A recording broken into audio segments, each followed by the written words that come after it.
Hello बच्चों। आज हम करने जा रहे हैं क्लास 10th के इलेक्ट्रिसिटी चैप्टर के PYQs। मुझे पता है आपको इस चैप्टर में बहुत सारी प्रॉब्लम्स हैं, तो उन सभी प्रॉब्लम्स का सोल्यूशन है कि वीडियो। ठीक है। अच्छा, इस वीडियो में आपको हर तरह के क्वेश्चन मिलेंगे जो एग्जामिनेशन पॉइंट ऑफ व्यू से इंपॉर्टेंट हैं और जो पूछे जा सकते हैं। I guarantee after watching this video you will be able to attempt all these question asked in examination. तो चलिए विदाउट वेस्टिंग टाइम स्टार्ट करते हैं। तो चलिए सबसे पहला क्वेश्चन हमारा क्या है कि हमारे पास एक वायर है। हमने उसका रेजिस्टेंस कितना है, उस वायर का उसका रेजिस्टेंस है R। हमने उस वायर को क्या किया, हमने उसको 3 पार्ट्स में कट कर लिया। ठीक है, तो इस वायर का रेजिस्टेंस R है, हमने 3 पार्ट्स में कट कर लिया। तो कट करने के बाद उसका जो रेजिस्टेंस हमारे पास आएगा वो कितना आएगा, वो आएगा R/3 एंड R/3। इतना ही आएगा तीनों पार्ट्स को डिवाइड करने के बाद। ठीक है, अब अकॉर्डिंग टू क्वेश्चन इन तीनों पार्ट्स को पैरेलल में हमने ज्वाइन कर देंगे। ठीक है, तो देखिए फर्स्ट पार्ट ये था हमारा, तो ये हमारा first part, second part, third part parallel में अटैच हो गए। इसका रेजिस्टेंस कितना है R/3, इसका R/3 और थर्ड वाले पार्ट का भी R/3। तो पैरेलल में क्या फॉर्मूला होता है, 1/RP equals to 1/R1 plus 1/R2 plus 1/R3। यही होता है फॉर्मूला। ठीक है, अब तीनों की वैल्यू पुट कर दो। ठीक है, ओके चलिए पुट करते हैं। तो पुट करने के बाद हमारे पास आ जाएगा R/3 1/R+3, sorry R divide by 3, 1 plus R divided by 3। 3 को ऊपर ले आओ तो क्या बनेगा, यहाँ पे 3 ऊपर आ जाएगा, 3/R plus 3/R plus 3/R। ठीक है, यहां से R इनका क्या आ जाएगा, एलसीएम आ जाएगा। ठीक है, तो R नीचे एलसीएम आ गया और ऊपर कितना आएगा 9। अच्छा, ये किसकी वैल्यू आई हमारे पास, 1/RP की वैल्यू आई 9/R। हमें क्या चाहिए, रेजिस्टेंस इन पैरेलल। बहुत सारे बच्चे यहीं पे छोड़ के आते हैं, गलती कर जाते हैं। ठीक है, तो इसका रेसिप्रोकल भी करना है। हमें चाहिए RP, तो उस साइड का भी रेसिप्रोकल कर दो। तो क्या आ जाएगा R/9। तो यही आपका क्या है, आंसर है R/9। ठीक है, बहुत ही सिंपल सा क्वेश्चन है। ठीक है, चलिए नेक्स्ट देखिए question, define electric power. Okay, देखिए पावर क्या है, पावर क्या होती है, rate of doing electrical work. ठीक है, तो क्या है, it is defined as rate of doing work or rate at which electrical energy consumed or supplied. ठीक है, कितनी रेट से इलेक्ट्रिसिटी कंज्यूम हो रही है उसको कहते हैं पावर। ठीक है, पावर का फॉर्मूला बहुत इंपॉर्टेंट है, क्या होता है, V इंटू आई। पावर का फॉर्मूला V इंटू आई। ठीक है, ये सबसे बेसिक वाला फॉर्मूला है। इससे हम रेजिस्टेंस की तरफ भी जा सकते हैं, पावर को निकाल सकते हैं इन टर्म्स ऑफ रेजिस्टेंस। ठीक है, जैसे चलिए मैं सारे फॉर्मूलाज लिख देता हूं। पावर को ऐसे भी लिख सकते हैं हम, V की वैल्यू क्या होती है, according to Ohm's law V is equal to IR। So IR into I. ठीक है, ये क्या बना, ये बन गया I²R। ठीक है, तो इस तरह से भी लिख सकते हैं। ठीक है, अच्छा आई की जगह पे भी वैल्यू पुट करके हम लिख सकते हैं। ठीक है, आगे यूज करेंगे हम वो भी फॉर्मूला, देखिए इस तरह से वो बन जाएगा V²/R। ठीक है, ये दोनों फॉर्मूलाज यहाँ पे लिखे। ओके, नेक्स्ट एक और चीज उन्होंने पूछी है कि 1 वॉट क्या है। देखिए अगर वॉट देखें, वॉट क्या है, ये यूनिट है किसके, पावर की। पावर के यूनिट है वॉट। तो हमें 1 वोट को डिफाइन करना है। तो कैसे डिफाइन करेंगे, सिंपल वर्ड्स में बात कर रहा हूं। देखिए पावर का फॉर्मूला था हमारे पास V इंटू आई। अगर हम ऐसा बोले, हमें यहाँ पे 1 वॉट बनाना है, हम अगर ऐसा बोलें कि 1 वोल्ट करंट फ्लो हो रहा है किसी सर्किट में और साथ में कितना हो रहा है, 1 एम्पियर करंट फ्लो हो रहा है, तो उसको क्या बोल सकते हैं, कितनी पावर जनरेट होगी, 1 वॉट। ठीक है, तो देखिए जरा, if a circuit has a potential difference of 1 volt and current of 1 ampere then power will be 1 watt. ठीक है, ये लिखा है, होपफुली आपको ये क्लियर होगा। ठीक है, इस तरह के बहुत क्वेश्चन आते हैं, डिफाइन 1 एम्पियर है ना, 1 वोल्ट, तो उन सभी को ऐसे ही आपने करना है। ठीक है, चलिए आगे देखेंगे, वो वाला क्वेश्चन भी हमारे पास होगा। नेक्स्ट देखिए, write the relation between resistivity and resistance of cylindrical conductor of length कितनी उसकी L है, area of cross section E है, hence derive the SI unit of resistivity. बहुत ही आसान है। ठीक है, आपने बुक में पढ़ा था on which factor resistance of a conductor depends, पढ़ा था ना, कुछ इस तरह से था। देखिए जरा, हमने पढ़ा था कि R डायरेक्टली प्रोपोर्शनल था length of conductor, R inversely proportional था एरिया ऑफ क्रॉस सेक्शन। ठीक है, दोनों को कंबाइन किया था, क्या गया था, L/A। ठीक है, साइन ऑफ प्रोपोर्शनैलिटी को जब हटाया था हमारे पास एक कांस्टेंट आया था रो एल अपॉन ए, यही आया था, ठीक है, ओके। तो हमने यही रिलेशन निकालना था किसका, रेजिस्टिविटी एंड रेजिस्टेंस के बीच का। तो यहाँ पे रेजिस्टिविटी को आप ऐसा भी लिख सकते हो, रेजिस्टिविटी को सब्जेक्ट बनाओ, क्या आ जाएगा, आर ए अपॉन एल, ठीक है। तो ये हमारा फर्स्ट पार्ट हो गया, ठीक है, यहां तक भी छोड़ सकते हो आप, ये भी ठीक है, यहाँ पे भी रिलेशन बन रहा है उनका, ओके ओके। सेकंड पार्ट पे आइए, hence derive the SI unit of resistivity, resistivity के एसआई यूनिट क्या होंगे, आ जाइए इसी फॉर्मूला पे। रेजिस्टिविटी को हमने रो के साथ डिनोट किया था,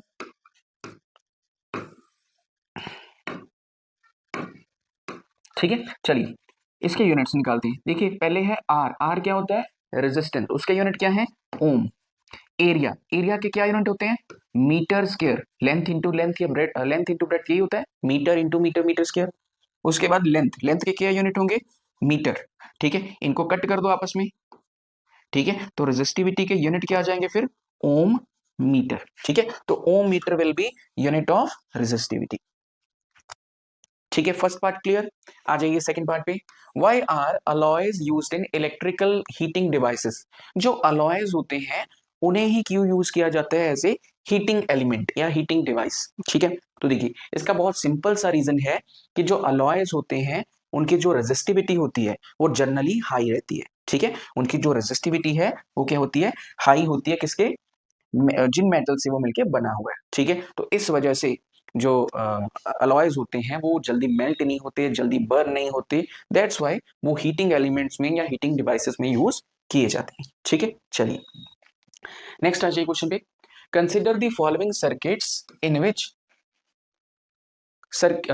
circuit power dissipated in the circuit will be minimum and maximum. उन्होंने ये पूछा है कि इस तीनों सर्किट में से सबसे ज्यादा पावर किसमें कंज्यूम होगी और सबसे कम पावर किसमें कंज्यूम होगी, ठीक है। तो देखिए हमने अभी फॉर्मूला किया था पावर का, तो पावर क्या था, V इंटू आई, ठीक है, ओके।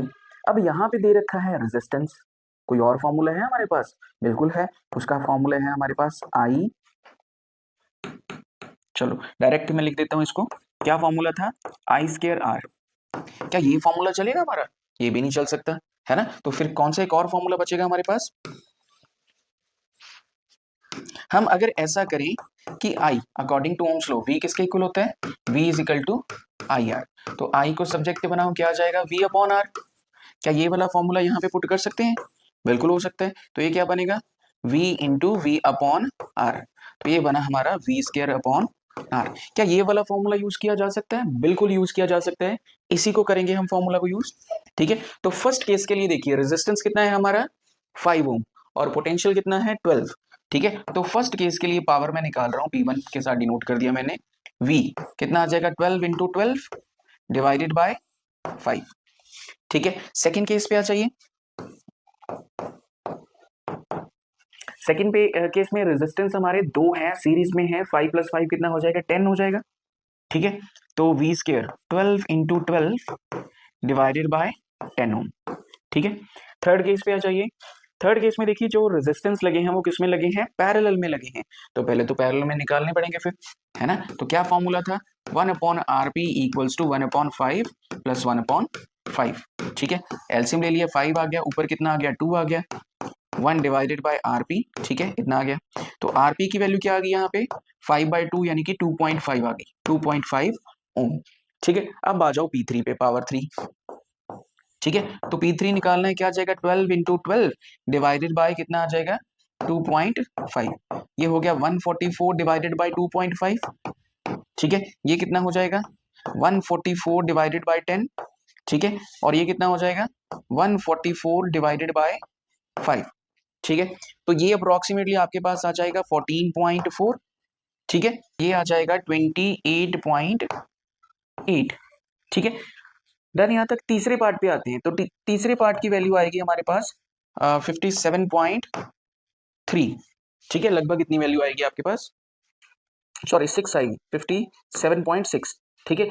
अच्छा, तो ये आ गई हमारे पास पावर फॉर दी 3 केसेस। अब आप बताइए कि मिनिमम किस केस में है और मैक्सिमम किस केस में है, ठीक है। तो ये वाले केस में देखिए मैक्सिमम पावर कंज्यूम हो रही है, ठीक है, और ये वाले केस में मिनिमम, ठीक है।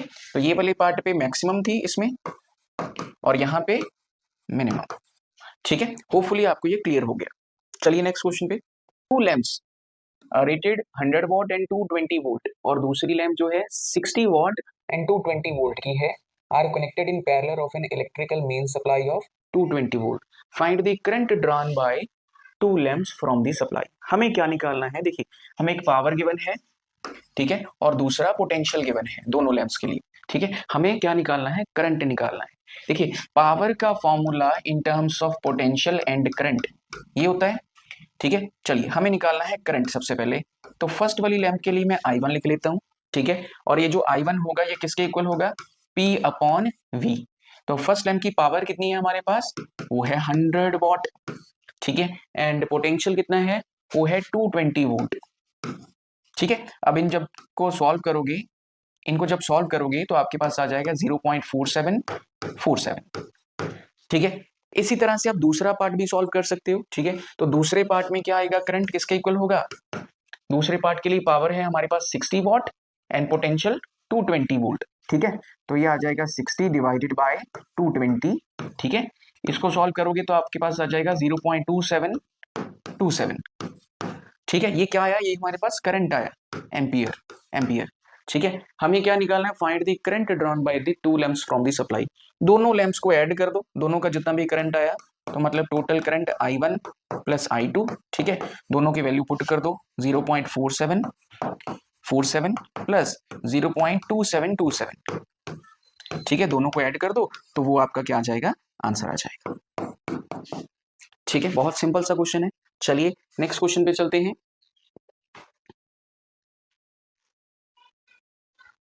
Okay, define 1 ampere. अभी मैंने आपको बोला था कि 1 वोल्ट, 1 एम्पियर, 1 वॉट, इस तरह के क्वेश्चन पूछे जाते हैं, है ना। तो 1 एम्पियर, 1 एम्पियर को कैसे डिफाइन करेंगे, देखिए 1 एम्पियर क्या है, करंट है।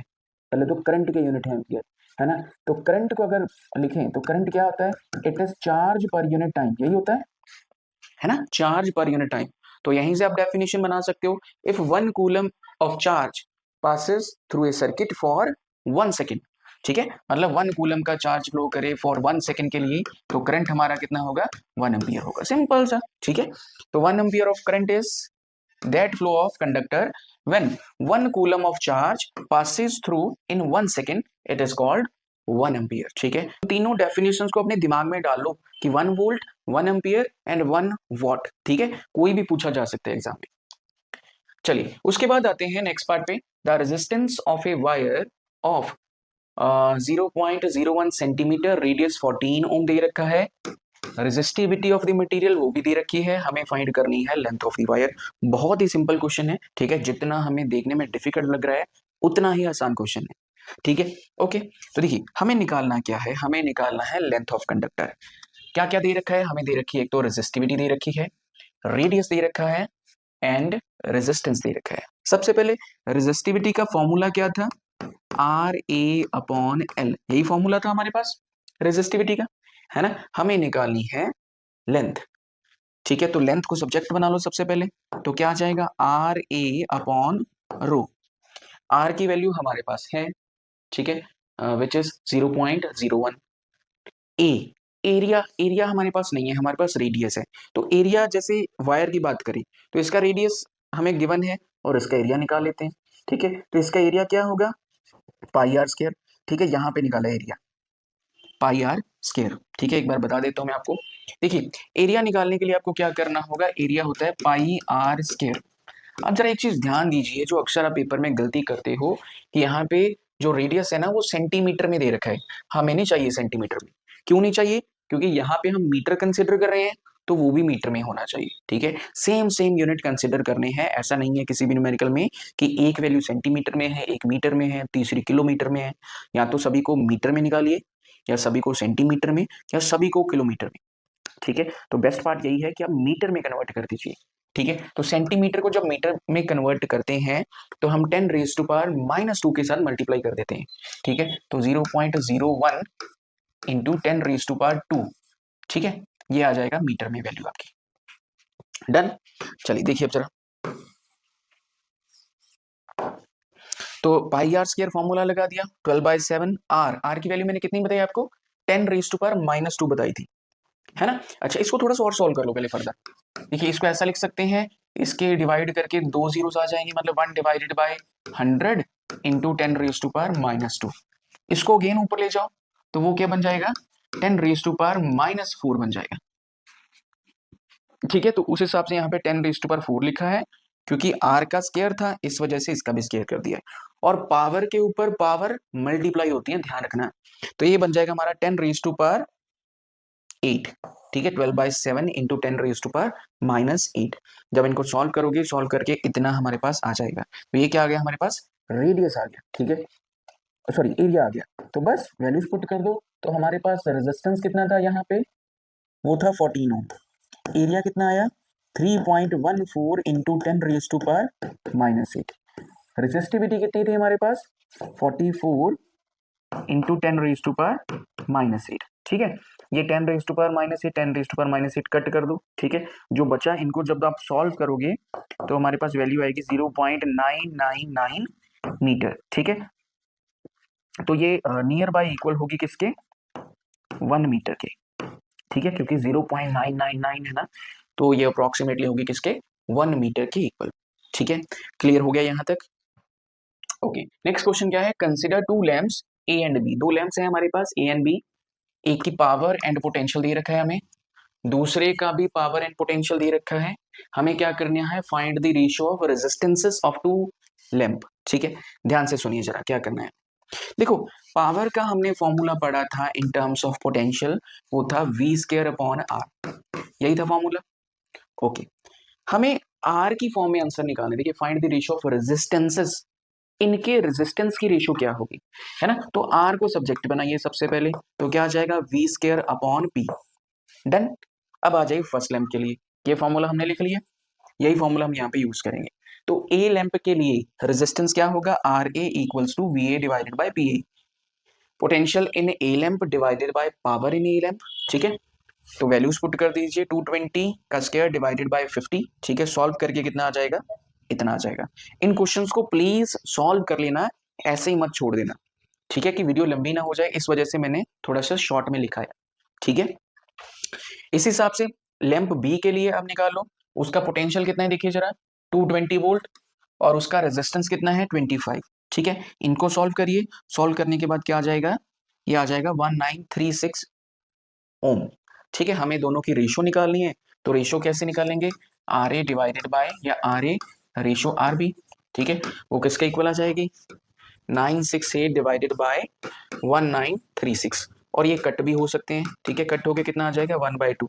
ठीक है, तो R A ratio R B, ठीक है, वो किसके इक्वल आ जाएंगे, 1/2 के इक्वल। ठीक है, बहुत ही सिंपल सा क्वेश्चन है। चलिए, ठीक है, चलिए नेक्स्ट क्वेश्चन देखिए। Heat produced per second due to a current in a resistor of 4 ohm is 400 joules. Calculate the potential difference across the resistor. अब देखिए, ये क्या दे रखा है हमें, ये हमें दे रखा है किसी रेजिस्टर में जितना रेजिस्टेंस है, आर दे रखा है हमें। ठीक है, कितना दे रखा है, 4 ओम दे रखा है। ओके, 400 जाउल्स, ये क्या दे रखा है, ये हमें दे रखा है पावर।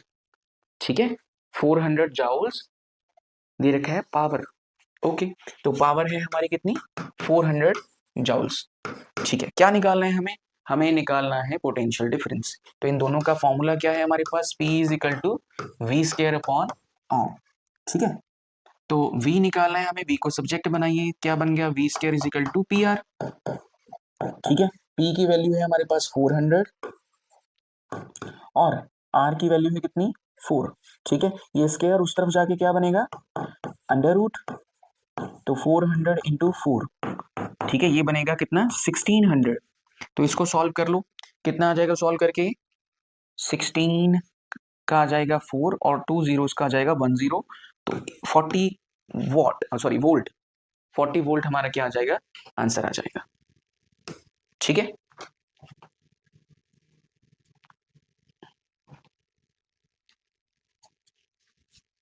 नेक्स्ट देखिए question. An electric bulb is connected to power supply of 220 volt. हमारे पास एक इलेक्ट्रिक बल्ब है। ठीक है, ये एमसीक्यू पूछा गया था 2025 में। हमें पोटेंशियल दे रखा है 220, करंट ड्रॉन बाय कितना है करंट। अब देखिए, अब आप यहीं पे गलती कर दोगे, मिली एम्पियर इतना करंट दे रखा है, हमें निकालना क्या है, पावर निकालना है। ठीक है, आपने देखा आंसर में पावर निकालना है, डायरेक्ट V इंटू आई कर दो, है ना, क्योंकि पावर का फॉर्मूला तो यही होता है। लेकिन यहाँ पे क्या है, अभी मैंने यूनिट्स की बात करी थी, है ना, यहाँ पे पोटेंशियल V ले रखा है हमने, और यहाँ पे मिली एम्पियर, ये मिली को हटाना होगा। ठीक है, तो कैसे हटाएंगे, तो मिली की वैल्यू होती है 10⁻⁻3।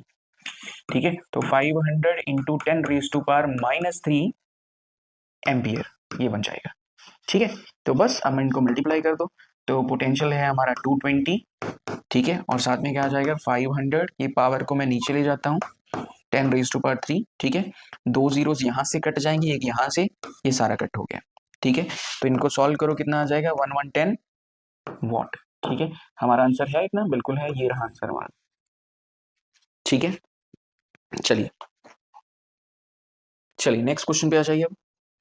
Okay, 4 identical resistors of 12 ohm each are connected in series to form square ABCD as shown in figure. The resistances of network between 2 points 1 and 2. ठीक है, ये हमारे पास कुछ सेटअप दे रखा है, क्वेश्चन देख के डरना बिल्कुल भी नहीं है। ठीक है, बहुत ही आसान क्वेश्चन है। ठीक है, हमें क्या निकालना है, 1 and 2 पॉइंट के बीच में जितना टोटल रेजिस्टेंस है उसको सॉल्व करना है। देखिए जरा, ये डायग्राम दे रखी है, देखिए ये वाला पॉइंट, ये वाला रेजिस्टर या रेजिस्टेंस, ये वाला रेजिस्टेंस और ये वाला, ये तीनों किस में है, ये तीनों सीरीज में है। ठीक है, तो इन सीरीज में सॉल्व कर सकते हैं इनको, क्या आ जाएगा 12 + 12 + 12 कितना आ गया 36। तो फिर डायग्राम हमारी कैसे बनेगी, ऐसे थी। ठीक है, यहाँ पे 12 ओम था, और इन सभी को सॉल्व करके हमारे पास कितना आ गया 36, 36 ही आया ना। ठीक है, ओके, अब देखिए जरा, ये और ये किस में है, पैरेलल में है। ठीक है, तो पैरेलल में क्या फॉर्मूला होता है, 1/RP = 1/12 + 1/36। इनके एलसीएम ले लो, कितना आ गया 36, इसको डिवाइड करो, कितना आ गया 3 + 1। ठीक है, तो 1/RP ये आ गया 4/36। ठीक है, हमें चाहिए क्या, RP, रेसिप्रोकल कर दो, तो 36 डिवाइडेड बाय 4। ठीक है, तो इसको डिवाइड करेंगे तो कितना आ जाएगा 9 ओम। क्या आंसर है हमारा, बिल्कुल है, ये रहा आंसर। ठीक है,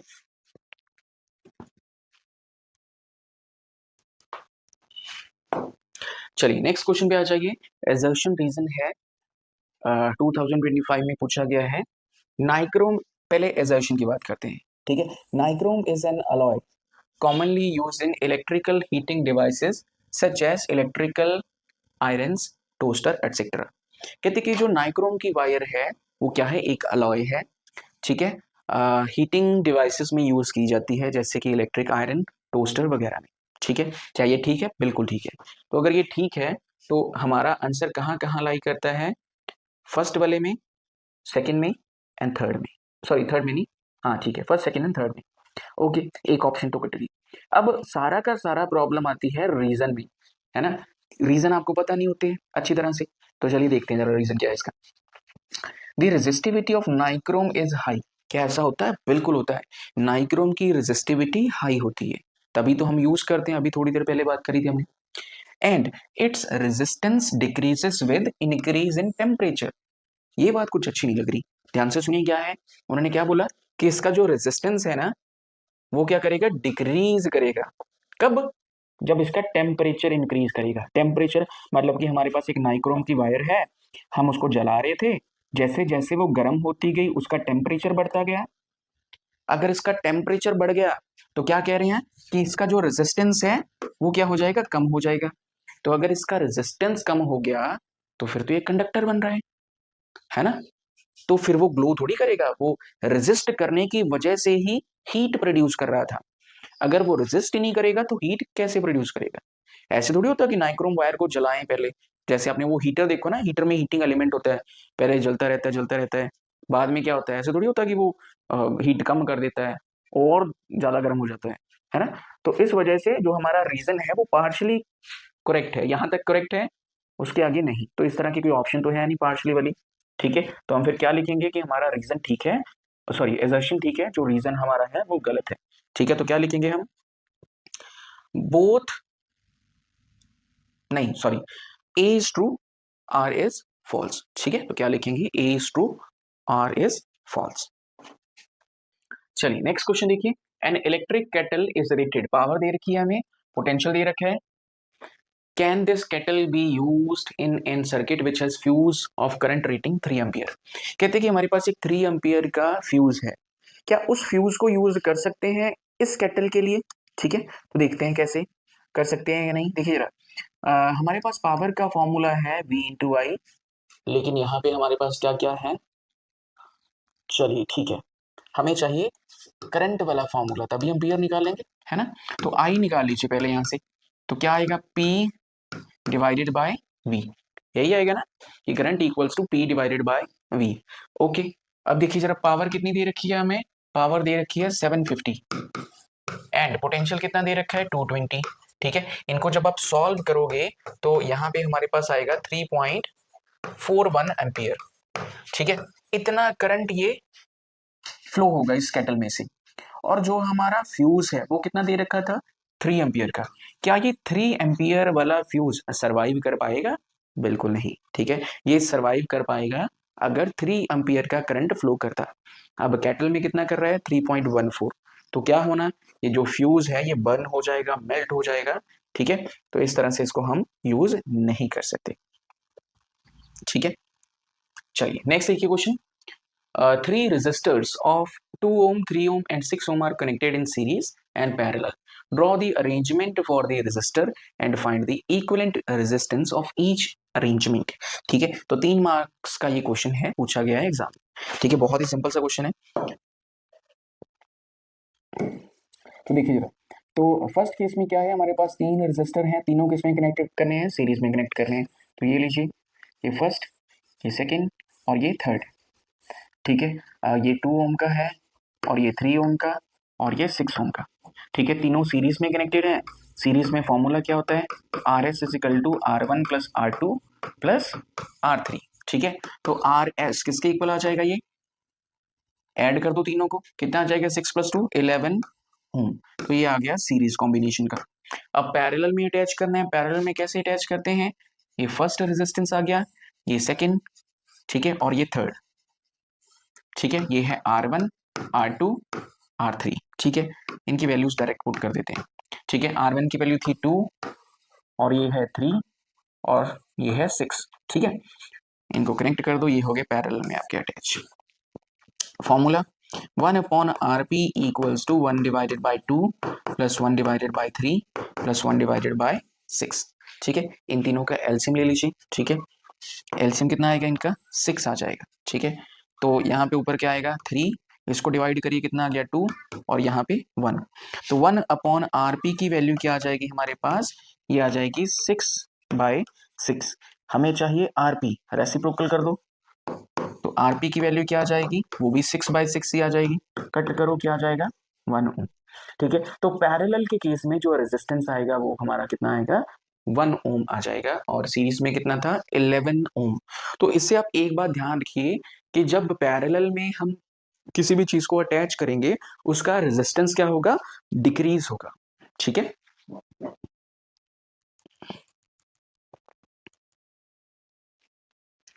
चलिए नेक्स्ट क्वेश्चन पे आ जाइए, फिर से नाइक्रोम का क्वेश्चन आ गया, नहीं अलॉय का है। चलिए, the resistivity of a wire made of N alloy, ठीक है, इज जर्नली, ठीक है, कोई वायर है जिसकी रेजिस्टिविटी जर्नली क्या होती है, lower than its constituent metal.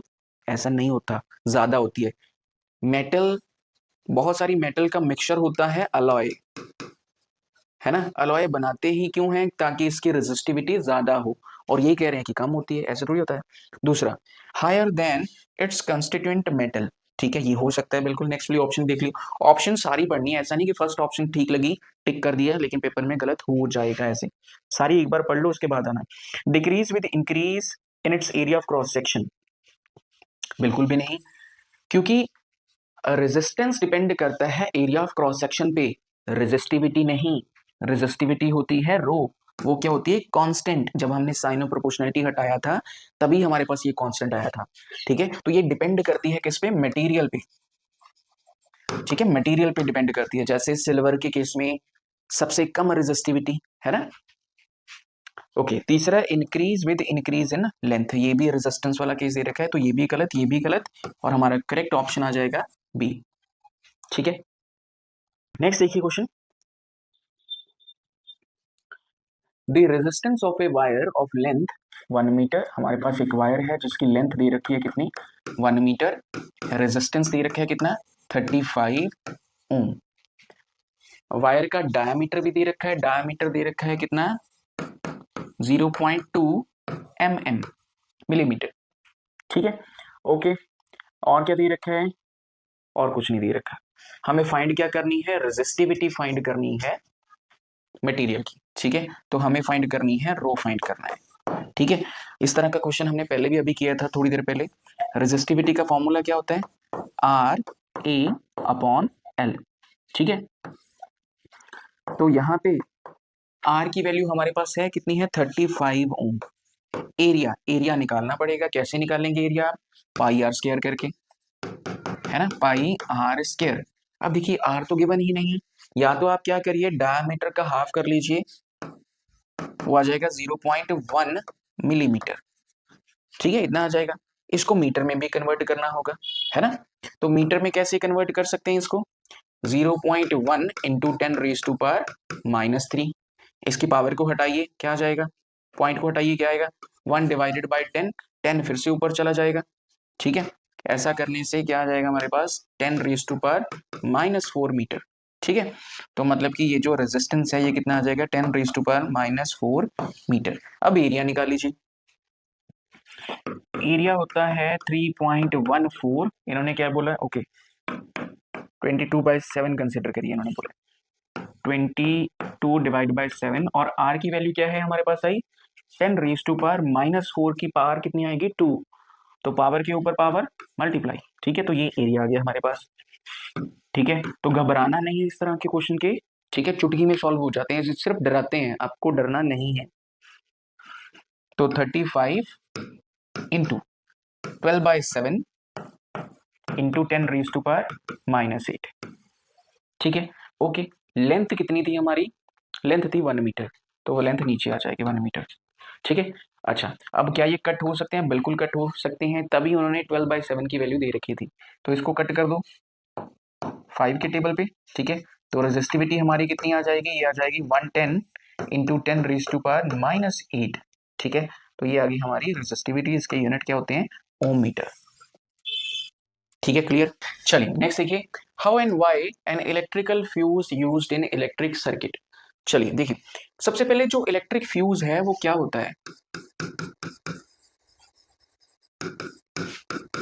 देखिए इलेक्ट्रिक फ्यूज क्या होती है, एक वायर होती है या एक डिवाइस होता है जो क्या करता है, ठीक है, एक वायर हो सकती है, ये एक डिवाइस हो सकता है, ठीक है, जो क्या करता है, ये करता है प्रोटेक्ट, ठीक है, प्रोटेक्ट करता है हमारे सर्किट्स को या हमारे होम अप्लायंसेस को। ठीक है, प्रोटेक्ट करता है, कैसे करता है, और एक और चीज, ये एक और चीज से भी प्रोटेक्ट करता है हमें, शॉर्ट सर्किटिंग से।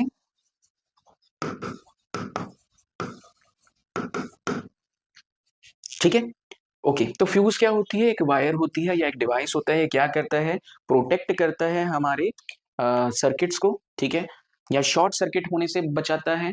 ठीक है, जब घर में एक्सेसिव करंट आ जाता है उससे भी प्रोटेक्ट करता है,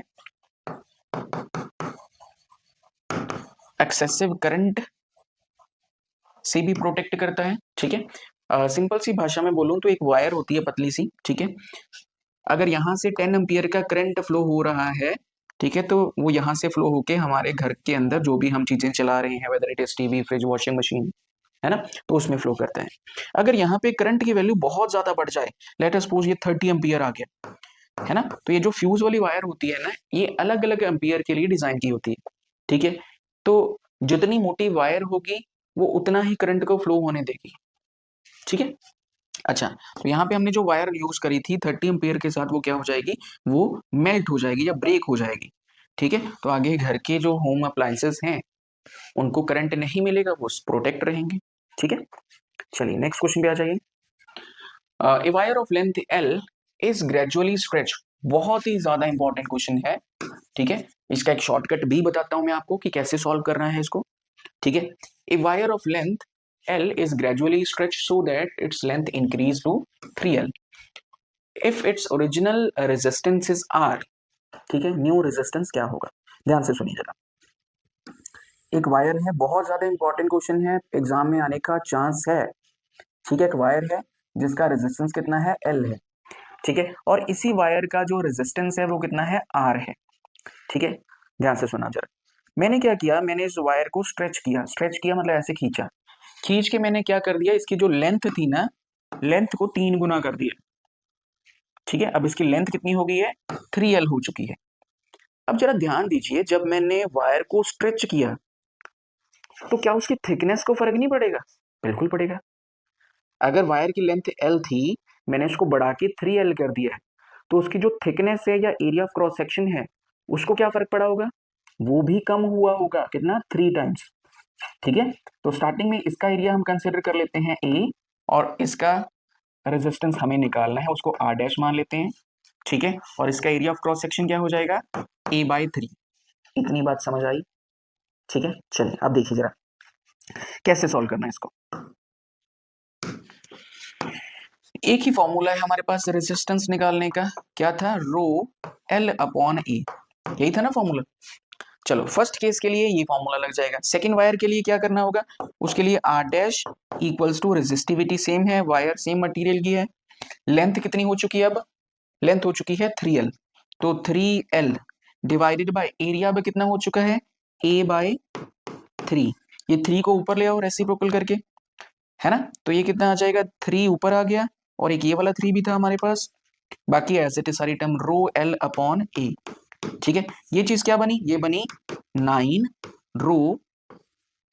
ρL/A, यही बनी। अच्छा, ρL/A ये क्या चीज थी? ये था हमारा स्टार्टिंग वाला रेजिस्टेंस, ठीक है। तो मतलब कि जो R डैश आया वो किसके इक्वल आया? 9R के। मतलब जो हमारा स्टार्टिंग में रेजिस्टेंस था वो कितना था? R था। अब वो कितना हो चुका है? 9R। क्यों हुआ? हमने वायर को 3 गुना स्ट्रेच कर लिया, ठीक है। चलो एक और क्वेश्चन इस तरह का ट्राई करें, क्योंकि एग्जाम में पूछा जाने वाला क्वेश्चन है ये, ठीक है। देखो जरा, अगर एक वायर है जिसकी लेंथ है हमारे पास L, है ना, हमने इसकी लेंथ को डबल कर दिया, 2L कर दिया, ठीक है। तो यहाँ पे एरिया था A, और यहाँ पे एरिया क्या हो जाएगा? A/2। चाहे क्वेश्चन में बोला गया हो या ना बोला गया हो कि एरिया कम हुआ है या नहीं, हमें कोई लेना देना नहीं। अगर लेंथ को बढ़ाया है तो ऑटोमेटिकली एरिया कम होगा ही, ठीक है। सेम उसी तरह से R किसके इक्वल होगा? ρL/A, ठीक है। न्यू वायर का उसको R डैश मान लो, रो एज इट इज, लेंथ कितनी हो गई है? 2L हो चुकी है, एरिया ऑफ क्रॉस सेक्शन क्या हुआ है? A/2, 2 को ऊपर ले जाओ तो कितना आ गया? 4 ρL/A, ठीक है। अच्छा, तो R डैश हमारा कितना आ गया फिर? 4 टाइम्स R। अब यहां से आपने एक चीज नोटिस करी है कि पहले रेजिस्टेंस R था, बाद में बढ़ के कितना आ गया? 4R। पिछले वाले केस में क्या था? पहले रेजिस्टेंस R था, बाद में बढ़ के कितना हो गया? 9R। यहां पे हमने लेंथ को 2L किया था, यहां पे लेंथ को कितना किया था? 3L किया था, है ना। इसका मतलब जितना ज्यादा लेंथ को हम बढ़ाएंगे उसका स्क्वायर कर दो, वो आपका टोटल रेजिस्टेंस आ जाएगा, ठीक है। देखिए कैसे जरा, तो हम ऐसा लिखते हैं कि जो R डैश होगा वो किसके इक्वल होगा? N² R। यहाँ पे N क्या है? जितना हमने लेंथ को बढ़ाया, है ना। अगर 3 टाइम्स किया था तो कितना रेजिस्टेंस आ गया था हमारा? वो आ गया था 9R। अगर 2 टाइम्स बढ़ाया था तो कितना आ जाएगा? 2 का स्क्वायर कर दो, वो आ जाएगा 4R, ठीक है। तो इस तरह से जितनी मर्जी वैल्यू हो, जितनी मर्जी लेंथ बढ़ाई हो, आपको याद रखना होगा क्या? R डैश किसके इक्वल है? N² R। N क्या है? जितने टाइम्स लेंथ को बढ़ाया, ठीक है। बहुत ही अच्छा क्वेश्चन है। अगर आपको वीडियो अच्छी लग रही है तो प्लीज कमेंट करिए और लाइक करिए वीडियो को। नेक्स्ट क्वेश्चन पे आते हैं। How and why an electric fuse used in electric circuit brief its function. अभी हमने ये क्वेश्चन किया था, ठीक है, सेम टू सेम वही क्वेश्चन है। फ्यूज क्या है? एक सेफ्टी डिवाइस है, सीरीज में कनेक्ट किया जाता है इलेक्ट्रिकल सर्किट और अप्लायंसेस के साथ। It consist of wire of low melting point, ताकि अगर करंट ज्यादा हो उसे हीटिंग इफेक्ट प्रोड्यूस हो, वायर टूट जाए। क्यों यूज करते हैं? प्रोटेक्ट करता है, ठीक है, ऑलरेडी हम बात कर चुके हैं, ठीक है, शॉक से बचाता है। फंक्शन क्या है? हीट अप हो जाता है, मेल्ट हो जाता है, ब्रेक हो जाता है, ऑलरेडी हम डिस्कस कर चुके हैं, ठीक है। चलिए without wasting time next question पे आते हैं। नेक्स्ट देखिए, फिर से वही क्वेश्चन आ गया हमारे पास। A wire of length L is gradually stretched to, ठीक है, ये क्वेश्चन हो चुका है। An electric kettle is rated 230 volt, ठीक है, तो यहाँ पे पोटेंशियल दे रखा है हमें कितना, 230 वोल्ट, ठीक है। पावर कितनी दे रखी है, 1000 वॉट। हमें क्या कैलकुलेट करना है? Calculate the resistance of heating element. अब ये हीटिंग एलिमेंट कहां से आ गया? देखिए, जो हीट है it is a kind of energy, ठीक है, रेजिस्टेंस की वजह से बन रही है, ठीक है, तो हमें उसी का रेजिस्टेंस निकालना है। तो पावर का formula V square upon R, R को सब्जेक्ट बनाइए, ठीक है, आर को सब्जेक्ट बनाइए, तो आर किसके इक्वल आ जाएगा, V square upon P. V square की वैल्यू कितनी होगी हमारी, 230 इंटू 230, ठीक है, और पावर कितनी है, 1000, ठीक है। तो इनको मल्टीप्लाई कर लो, मल्टीप्लाई करके आपके पास आ जाएगा 52.9 ओम। रेजिस्टेंस ही निकाल रही थी ना, तो 52.9 ओम आपका क्या आ जाएगा, रेजिस्टेंस आ जाएगा। चलिए नेक्स्ट क्वेश्चन पे आइए। A voltage source sends a current of 2 ampere to resistor of 40 ohm connected across it for 5 minutes. Calculate the electrical energy supplied by the sources, ठीक है। तो हमारे पास करंट दे रखा है कितना, 2 एम्पियर का, रेजिस्टर दे रखा है कितना, 40 ओम का, टाइम दे रखा है। टाइम का क्या करना है अभी देखेंगे थोड़ी देर बाद। हमें क्या करना है, electrical energy supplied by the source ये निकालनी है, ठीक है। सबसे पहले यहाँ पे इसकी पावर निकालो, ठीक है। तो पावर का फॉर्मूला इन टर्म्स ऑफ आई क्या होता है, आई स्क्वायर आर, पढ़ा था ना फॉर्मूला हमने, आई स्क्वायर आर, क्योंकि ये था power is equal to V into I, और ये था आई आर इंटू आर, है ना, तो ये बन गया, सॉरी आई, तो ये बन गया आई स्क्वायर आर, ठीक है। तो आई की वैल्यू पुट कर दो, कितना है, 2 2 जा 4, रेजिस्टेंस कितना है, 40 है, तो ये आ गई हमारे पास पावर, ठीक है, तो ये आ जाएगी 160 वॉट, ओके। लेकिन हमें क्या निकालना है, हमें निकालना है इलेक्ट्रिकल एनर्जी, ठीक है। तो इलेक्ट्रिकल एनर्जी निकालनी है, एनर्जी कैसे निकालेंगे, पावर इंटू टाइम, ठीक है, पावर इंटू टाइम। ये मैंने कैसे लिख दिया, बिकॉज पावर को हम लिखते हैं it is rate of doing work, work it is a kind of energy, E upon T, है ना। तो फिर यहां से एनर्जी निकालनी है, टी को उस तरफ ले जाओ, तो energy is equal to power into time, ठीक है। तो पावर हमारी कितनी आई थी, 160 वॉट, और जो टाइम है, टाइम हमारे पास मिनट में है, इसको सेकंड में लेना होगा, तो क्या करेंगे, 60 के साथ मल्टीप्लाई कर देंगे, ये सेकंड में आ जाएगा, तो ये कितना आ जाएगा, 300, ठीक है। तो इनको मल्टीप्लाई कर लो, ठीक है, तो इतनी एनर्जी कंज्यूम होगी, ठीक है। एनर्जी के यूनिट्स क्या होते हैं, जाउल, ठीक है, 48,000 joule. Four resistors each of resistance 2 ohm are joined end to end form a square ABCD. चलिए तो देखिए जरा क्या क्वेश्चन है हमारे पास, कि हमारे पास यहाँ पे कुछ रेजिस्टर्स हैं, ठीक है, एक रेजिस्टर यहाँ पे लगा है, एक यहाँ पे है, एक यहाँ पे है, और एक यहाँ पे है, सारे के सारे कितने हैं, 2 ओम के हैं, ठीक है। ये डायग्राम हमें गिवन है क्वेश्चन में, ओके। हम हमारे पास यहाँ पे पॉइंट्स हैं कुछ ए बी सी डी, ठीक है। हमें क्या निकालना है, using an appropriate formula determine the equivalent resistance of the combination between two its end. A और बी के बीच में रेजिस्टेंस टोटल कितना बना वो निकालना है। देखिए ए से बी, एक तो ये बन रहा है डायरेक्ट कितना, 2 ओम, ठीक है, ये बन रहा है 2 ओम, ठीक है।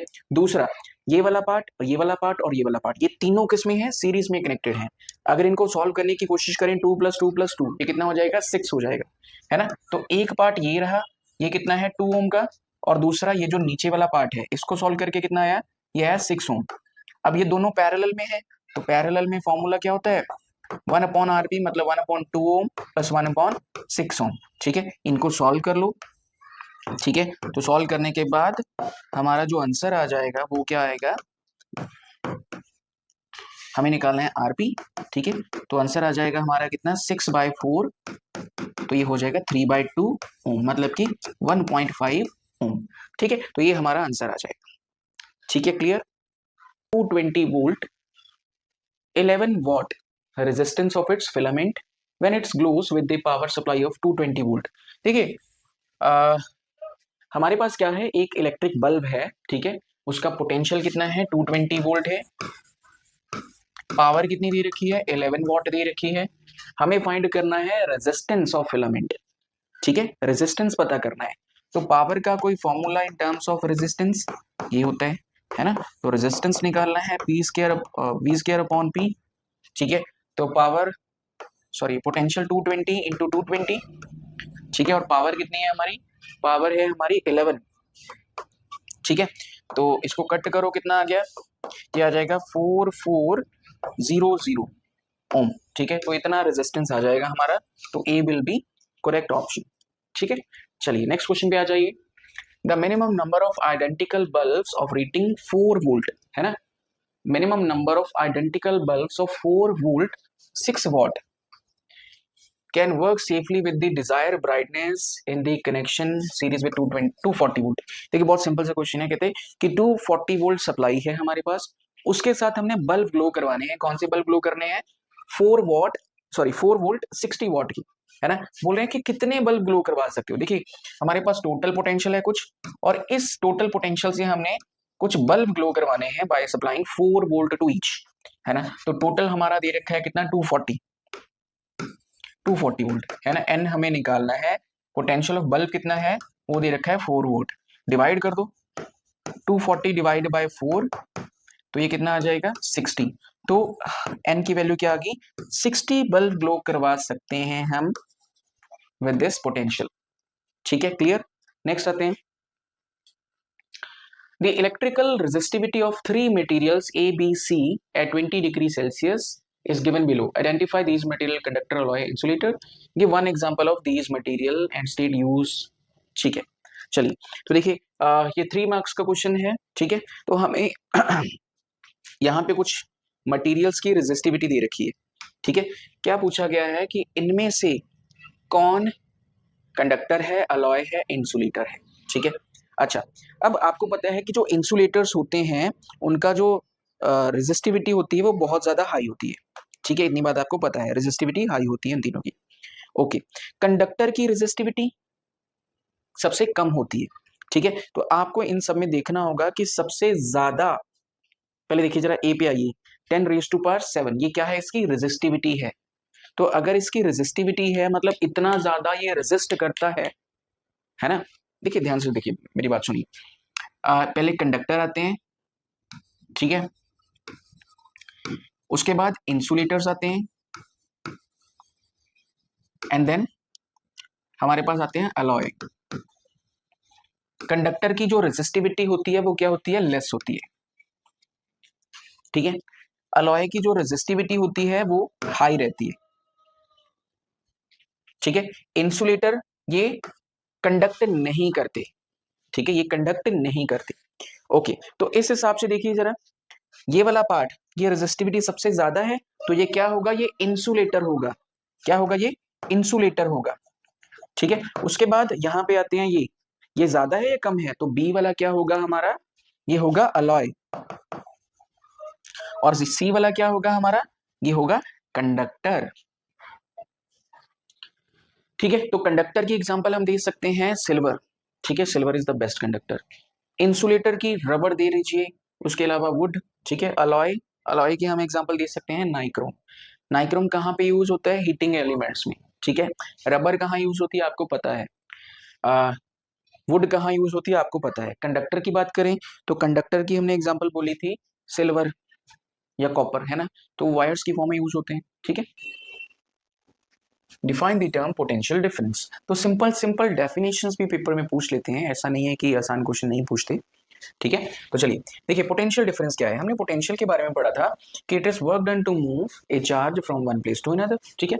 सो वही है, the work done per unit charge to move a charge between two points. अगर दो पॉइंट्स हैं तो दो पॉइंट्स में एक जगह से चार्ज को दूसरी जगह पे लेके जाना होगा, उसके लिए जो वर्क डन करना पड़ेगा दैट इज पोटेंशियल डिफरेंस, ठीक है। तो अगर ये आपने कंप्लीट वीडियो नहीं देखी, पोटेंशियल के बारे में नहीं पता, तो प्लेलिस्ट में जाइए, वहां पे आपको वीडियो मिल जाएगी, ठीक है। ओके, पोटेंशियल के यूनिट्स क्या होते हैं, नेक्स्ट पूछा है ना उन्होंने, यूनिट्स क्या होते हैं, तो यूनिट्स इसके होते हैं वोल्ट।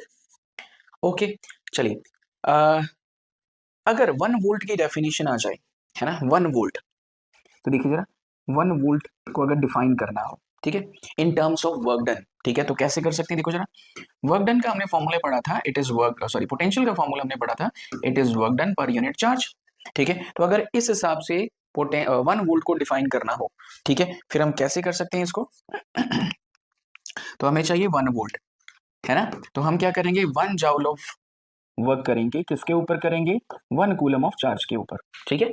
तो देखिए जरा फिर, तो क्या डिफाइन हो जाएगा, 1 जूल ऑफ वर्क पर 1 कूलम ऑफ चार्ज, ठीक है।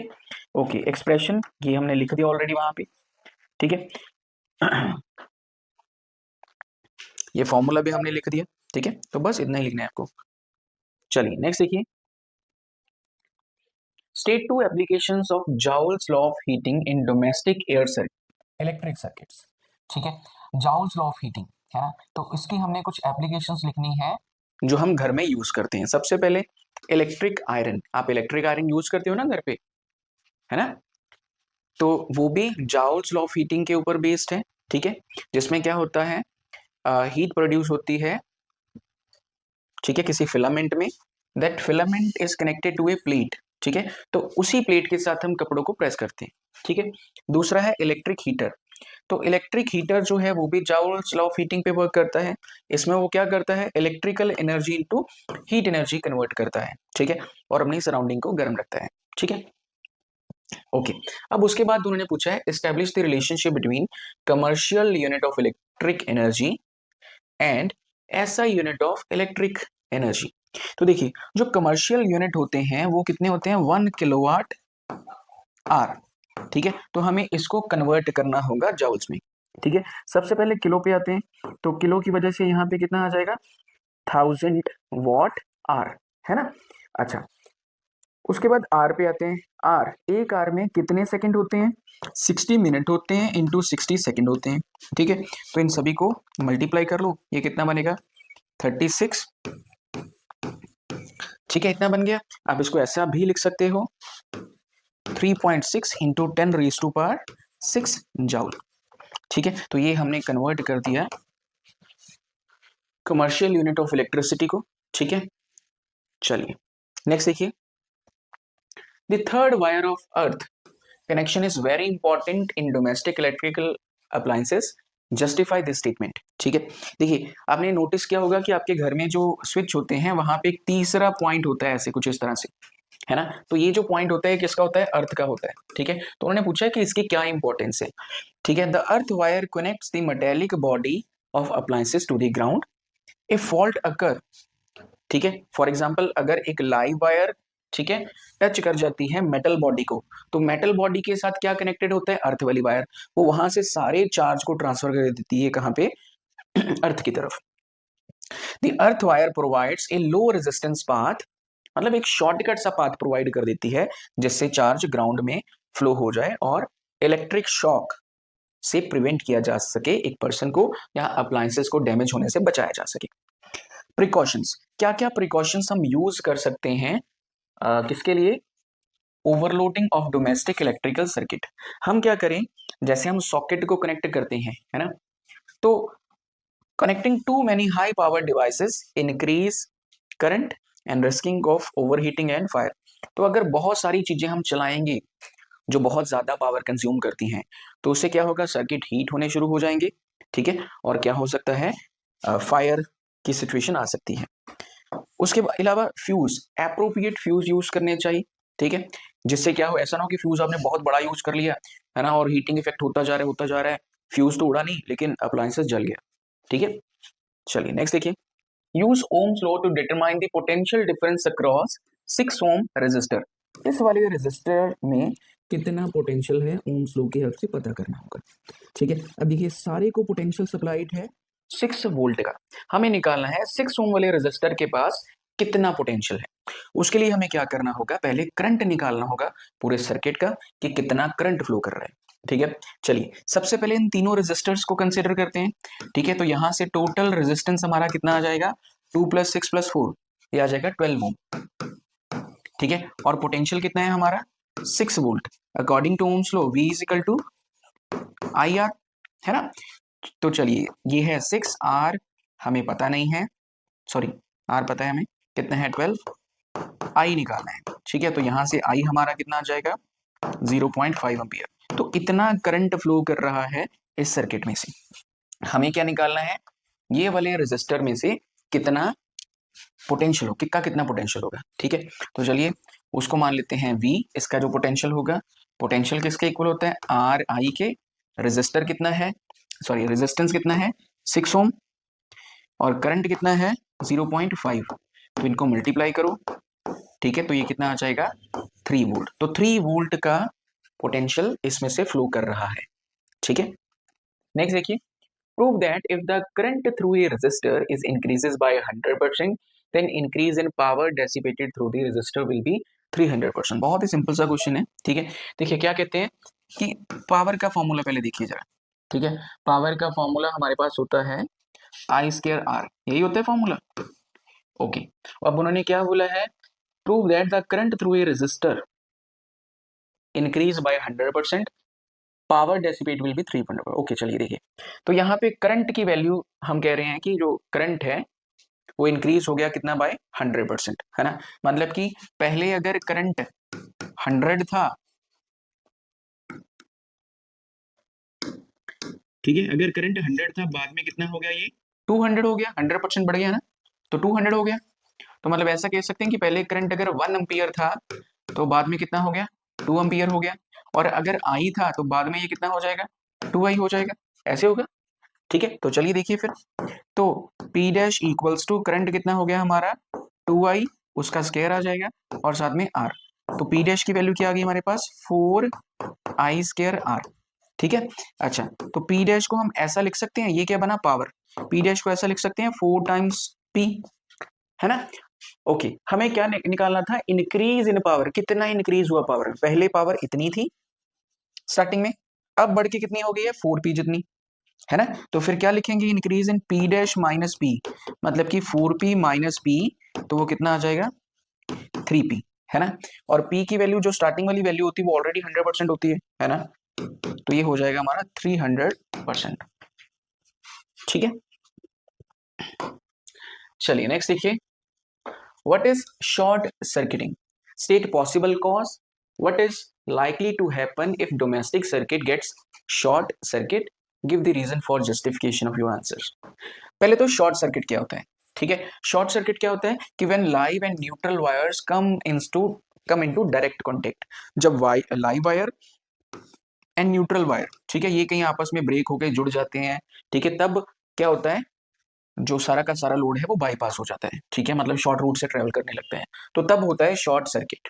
ठीक है, कॉज क्या हो सकते हैं, वॉन इंसुलेशन, जो इंसुलेशन है वो उनकी खराब हो चुकी है। फॉल्टी अप्लायंसेस वायरिंग, वायरिंग ही गलत की हो अप्लायंसेस की, तब हो सकता है। इफेक्ट, जब एक्सेसिव करंट फ्लो करेगा तो ये क्या हो जाएगा, हीट अप हो जाएगा। हीट होने से फायर की सिचुएशन आ सकती है, ओवर हीटिंग हो सकता है, और अप्लायंसेस डैमेज हो सकता है। ठीक है, रीजन, रीजन क्या है इसका, low resistance in the circuit increase current significantly. देखिए अगर वायर लंबी होगी तो उसका रेजिस्टेंस ज्यादा होगा, करंट कम होगा, तो करंट दूर से घूम के आएगा। अगर वायर की लेंथ छोटी हो जाएगी तो रेजिस्टेंस कम हो जाएगा और करंट ज्यादा फ्लो करने लगेगा, उससे क्या होगा, हीटिंग इफेक्ट प्रोड्यूस हो जाएगा। ठीक है, चलिए नेक्स्ट देखिए, उसके बाद determine the maximum and the minimum resistance which can be obtained by joining 5 resistors of this 1/5 ohm each। देखिए मैंने आपको पहले भी बताया था कि जब रेजिस्टर्स की बात करते हैं ना, कि उसकी मिनिमम वैल्यू या maximum value that depends upon कि उनको कैसे सीरीज या पैरेलल में कनेक्ट किया है। सीरीज में रेजिस्टेंस बढ़ जाता है, पैरेलल में कम हो जाता है। ठीक है, तो उन्होंने बोला है कि मैक्सिमम हम कितना ऑब्टेन कर सकते हैं ये वाले 5 रेजिस्टर्स को अप्लाई ज्वाइन करके, और कितना मिनिमम हम ले सकते हैं। ठीक है, तो देखिए पहले उनको क्या करो, सीरीज में कनेक्ट कर दो। सीरीज में कनेक्ट करेंगे तो क्या आ जाएगा, 1/5 प्लस 1/5 प्लस 1/5 प्लस 1/5 1/5। ठीक है, सभी का एलसीएम ले लो, कितना आ गया, 5 एलसीएम आ गया। ऊपर क्या आ जाएगा, ऊपर भी 5 आ जाएगा। ठीक है, तो सीरीज में इनका जो रेजिस्टेंस है वो कितना आ जाएगा, 1 ओम आ जाएगा। ठीक है, ओके। पैरेलल में अगर बात करें तो पैरेलल का फॉर्मूला होता है 1/RP equals to 1/R1, 1/R1, है ना। तो यहाँ पे आएगा 1/5 प्लस 1/5 1/5 1/5 1/5। ठीक है, 5 को रेसिप्रोकल करके ऊपर ले आओ। ठीक है, तो क्या आ जाएगा यहाँ पे, 5 प्लस 5 प्लस 5 प्लस 5 प्लस 5। ठीक है, डिवाइड में 1 भी है इनके, वो भी लिख लो, लिखना है तो, वैसे जरूरत नहीं है कोई भी। ठीक है, अब इन सभी को ऐड कर दो, कितना आ गया ये 1/RP जो आ जाएगा वो आ जाएगा यहाँ से 25 ओम, है ना। नीचे 1 भी है, लिख लो। चलो, हमें क्या चाहिए, हमें चाहिए RP, तो 1/25 ओम। ठीक है, 1/25 ओम। ठीक है, वो अप्रोक्सीमेटली कितना आ जाएगा आपका, 0.04। ठीक है, 0.04। ठीक है, डन। चलिए नेक्स्ट देखिए, अब जो क्वेश्चन शुरू हो रहे हैं वो 24 के शुरू हो रहे हैं, 2024 के। ठीक है, तो क्या है, show how you would connect 3 resistor each of resistance 6 ohm so that the combination has a resistance of 9 ohm। अच्छा, कहते हैं कि हमारे पास 3 रेजिस्टर्स हैं 6 ओम की। ठीक है, मतलब कि R1 हमारे पास कितना है, 6 है, R2 भी इतना ही है, 6 ओम है, एंड R3 ये भी कितना है, 6 ओम है। कहते हैं इनको किसी भी कॉम्बिनेशन में कनेक्ट करो, हमें कितना चाहिए टोटल, हमें चाहिए 9 ओम चाहिए। देखिए पहले इनको अगर आप सीरीज में कनेक्ट करोगे, ठीक है, सीरीज में कनेक्ट करोगे तब तो आपका आंसर आएगा 18 ओम। ठीक है, आपको ड्रॉ भी कर देने हैं साथ में। ठीक है, अच्छा अगर पैरेलल में कनेक्ट करोगे तब क्या आएगा, 1/6 प्लस 1/6 प्लस 1/6। एलसीएम लिया कितना, 6 आ गया, ऊपर कितना आ जाएगा 3, यहाँ पे 1/RP था। ठीक है, तो 1/RP की वैल्यू क्या आई, 1/2 आई,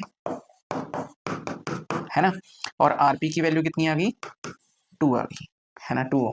क्या हमारा आंसर आया, बिल्कुल भी नहीं है। तो ना तो ये सीरीज में कनेक्ट हुआ, ना ही पैरेलल में। ठीक है, फिर कैसे करें कनेक्ट इनको, चलिए तो ऐसा करते हैं, एक रेजिस्टर को कुछ इस तरह से कनेक्ट कर देते हैं, फिर एक ऐसे कनेक्ट कर देते हैं। ठीक है, यहाँ पे था 6 और यहाँ पे था 6, और एक को ऐसे सीरीज में कनेक्ट कर देते हैं। इस तरह से सॉल्व करके देखते हैं। देखो पहले इन दोनों को सॉल्व करो, इन दोनों को सॉल्व करेंगे तो क्या आएगा, थोड़ी कैलकुलेशंस को फास्ट करो अपनी। ठीक है, तो ये आ जाएगा 6, ऊपर आ गया 2, 1/RP, है ना। तो RP की वैल्यू क्या आ जाएगी हमारे पास, 3 ओम, है ना। इस चीज को सॉल्व करने के बाद हमारी जो वैल्यू आ गई है, इसको सॉल्व करने के बाद जो हमारी वैल्यू आई है वो कितनी आई है, 3 ओम, है ना, 3 ओम आ चुकी है।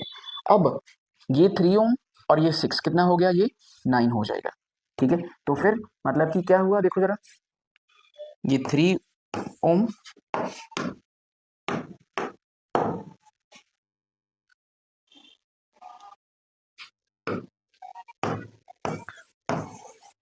ये 3 ओम प्लस वो वाला 6 ओम, तो टोटल कितना बन जाएगा, 9 ओम बन जाएगा। मतलब इस तरह से हम सर्किट बना सकते हैं। ठीक है, सो दैट कि हमारा 9 ओम रेजिस्टर आ जाए। चलिए नेक्स्ट देखिए, in the given circuit calculate the power consumed in watt in the resistor of 2। ठीक है, तो 2 ओम का रेजिस्टर कितनी पावर कंज्यूम कर रहा है, तो सबसे पहले यहाँ पे करंट निकालते हैं। टोटल रेजिस्टेंस कितना है सर्किट का, 3 ओम। ठीक है, पोटेंशियल कितना है, 6 volt, V is equal to RI, है ना, R की वैल्यू 3 है, I हमें निकालना है, पोटेंशियल कितना है 6, तो इसको कैंसिल करो, तो I कितना आ गया हमारा, 2 एम्पियर। ठीक है, ओके, हमें निकालनी है power consumed by 2 ohm resistor. ठीक है, तो पावर का फॉर्मूला V²/R। ठीक है, या करंट की फॉर्म में ले चलते हैं, चलिए इसको,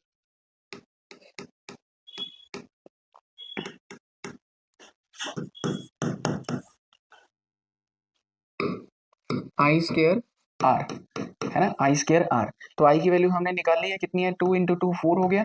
रजिस्टर कितना है, कौन से वाले का निकालना है, 2 वाले का निकालना है। तो यहां से पावर कितनी आ जाएगी हमारे पास, 8 वॉट। ठीक है, नेक्स्ट देखिए, डिफाइन इलेक्ट्रिकल पावर। ठीक है, तो पहले भी हमने ये क्वेश्चन किया है। ठीक है, तो इलेक्ट्रिकल पावर क्या है, it is rate of doing work. ठीक है, और इसका फॉर्मूला भी हमने लिखा था, बहुत बार लिख चुके हैं। ठीक है, तो आप इसको एक बार देख लीजिए।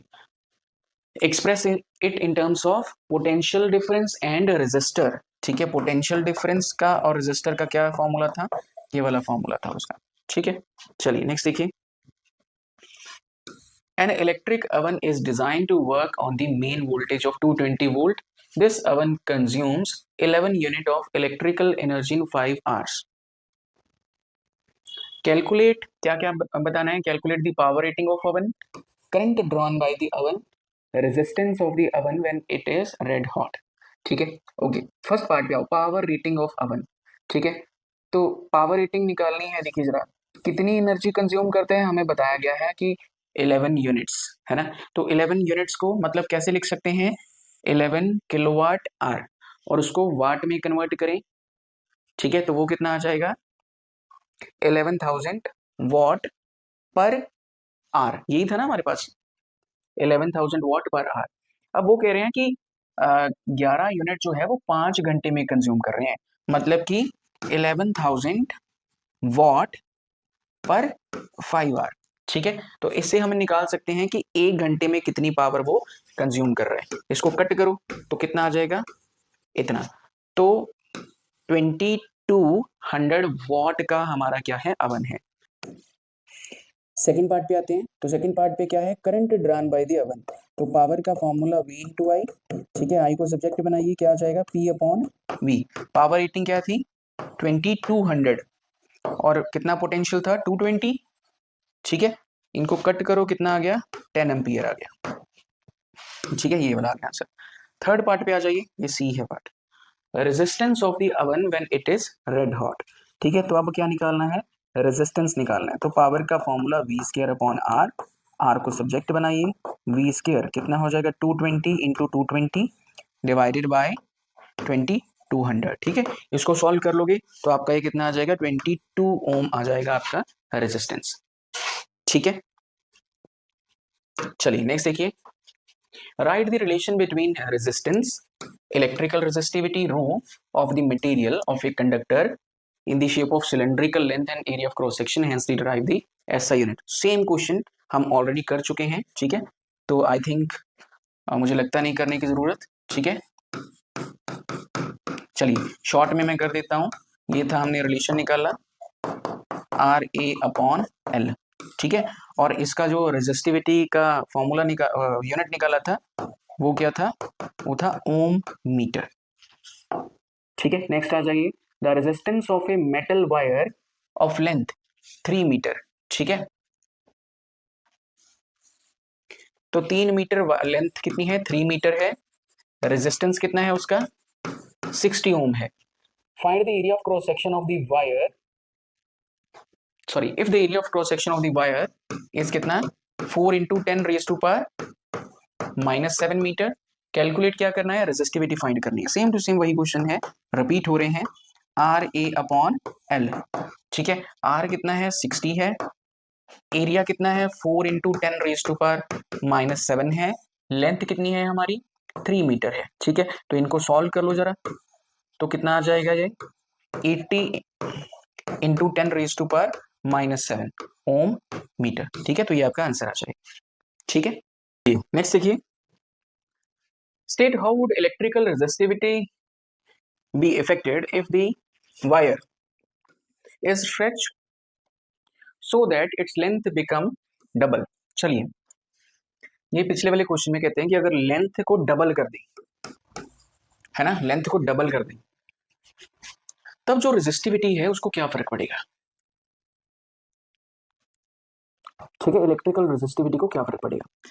देखिए, जो इलेक्ट्रिकल रेजिस्टिविटी होती है ना, वो रेजिस्टेंस, सॉरी, जो इलेक्ट्रिकल रेजिस्टिविटी होती है ना, वो लेंथ पे डिपेंड नहीं करती, वो मटेरियल पे डिपेंड करती है। ठीक है। तो अगर उसको बढ़ा भी देंगे तो हमारी जो रेजिस्टिविटी है वो क्या रहेगी, कांस्टेंट रहेगी। वो मटेरियल पे डिपेंड करती है, ना कि लेंथ पे। ठीक है, अगर रेजिस्टेंस बोलो वो जरूर चेंज होगा। चलिए नेक्स्ट देखिए, study the IV graph for the 3 resistors of resistance R1, R2 and R3 and select the correct statement from the following. बहुत इंपॉर्टेंट क्वेश्चन है, बहुत बार पूछा गया है, होपफुली इस बार भी घुमा फिरा के ही आएगा। ठीक है, तो देखिए क्या है क्वेश्चन। हमें ये कुछ ग्राफ दे रखा है पोटेंशियल वर्सेस करंट का, और यहाँ पे कुछ ऑप्शंस दे रखी हैं। ठीक है, तो हमें पूछा गया है कि इनमें से कौन सी ऑप्शन करेक्ट होगी। ठीक है, तो आपको क्या करना है, करंट के साथ स्लोप बनानी है। स्लोप यहाँ पे आपको इस तरह से स्लोप ड्रॉ करनी है, ये वाली। तो जिसका एंगल सबसे हमेशा करंट के साथ बनाना है। ठीक है, तो जिसका एंगल कम होगा, जैसे ये एंगल सबसे कम है, तो R1 क्या होगा, सबसे कम होगा। ठीक है, R1 क्या होगा, सबसे कम, R2 उससे ज्यादा और R3 उससे ज्यादा। ठीक है, जब जब ऐसा क्वेश्चन आए यही ट्रिक आपने यूज करना है। क्या ध्यान रखना है, जितना ज्यादा एंगल होगा या जितनी ज्यादा स्लोप होगी, अगर स्लोप कम होगी तो रेजिस्टेंस कम होगा, अगर स्लोप ज्यादा होगी तो रेजिस्टेंस ज्यादा होगा। ठीक है, अच्छा तो R1 सबसे कम है, तो देखिए यहाँ पे कौन सी ऑप्शन करेक्ट है, बी वाली ऑप्शन हमारी करेक्ट हो जाएगी। ठीक है, इस तरह का क्वेश्चन पहले भी पूछा गया था exam. Okay, use Ohm's law to determine the potential difference across 3 ohm resistor. इस तरह का क्वेश्चन अभी थोड़ी देर पहले हमने किया था। ठीक है, तो 3 ओम का जो रेजिस्टर है उसका पोटेंशियल फाइंड करना है। उसके लिए क्या करना होगा, सबसे पहले करंट फाइंड करना होगा, है ना। तो करंट फाइंड कर लो, 2 3 5 6 6, तो टोटल जो रेजिस्टेंस है वो कितना हो गया, 6 ओम। पोटेंशियल कितना है, 2 वोल्ट। करंट निकालना है तो V is equal to I R. तो I की वैल्यू क्या होगी, V अपॉन आर। V कितना है 2, R कितना है 6, कितना आ गया करंट 1/3 एम्पियर। ठीक है, हमें किस में निकालना है, 3 ओम वाले रेजिस्टर में निकालना है पोटेंशियल। ठीक है, तो V किसके इक्वल होता है, V is equal to I R, है ना। I की वैल्यू कितनी आई 3I, और R हमारा ऑलरेडी कितना है 3 है, कट करो कितना आ गया 1 वोल्ट। ठीक है, तो पोटेंशियल हमारा कितना आ जाएगा 1 volt. In the 4 wires of same material, एक वायर है 4 वायर्स है सेम मटेरियल की है। ठीक है, उनका रेजिस्टेंस हमें मिनिमम चाहिए। ठीक है, मिनिमम चाहिए। यहाँ पे डायमीटर एंड लेंथ की रेशियो दी रखी है, ये किस हिसाब से होगी। देखिए रेजिस्टेंस जो होता है वो डायरेक्टली प्रोपोर्शनल होता है लेंथ ऑफ कंडक्टर के, एंड इनवर्सली प्रोपोर्शनल होता है एरिया पे। एरिया तो अब यहाँ पे है नहीं, है ना, तो उसकी जगह हम क्या यूज करेंगे, पाई आर स्क्वायर। आर भी नहीं है तो डायमीटर का स्क्वायर यूज कर सकते हैं। तो मतलब आर डायरेक्टली प्रोपोर्शनल होगा किसके, डायमीटर के स्क्वायर के। ठीक है, तो मतलब ये मैंने वो लिख दिया ये चीज। अब जरा देखिए फर्स्ट केस पे आइए, ये बाय ऑप्शन ही करना होगा। फर्स्ट केस में लेंथ कितनी है, L/4 लिख दिया मैंने, और डायमीटर कितना है D/2। स्क्वायर भी करना होगा बिकॉज डायमीटर का स्क्वायर है, ये बनेगा D²/4। ठीक है, सॉल्व करके ये आ गया हमारे पास। ठीक है, ओके सेकंड केस पे आइए जरा। सेकंड केस में भी सेम यही, लेंथ कितनी है 4L है, डायमीटर कितना है D/4, इसका स्क्वायर होना है D², 4 का स्क्वायर ऊपर 16, तो ये इतना आ गया। ठीक है, थर्ड केस में भी सेम ऐसे ही, फोर्थ केस में भी ऐसे ही।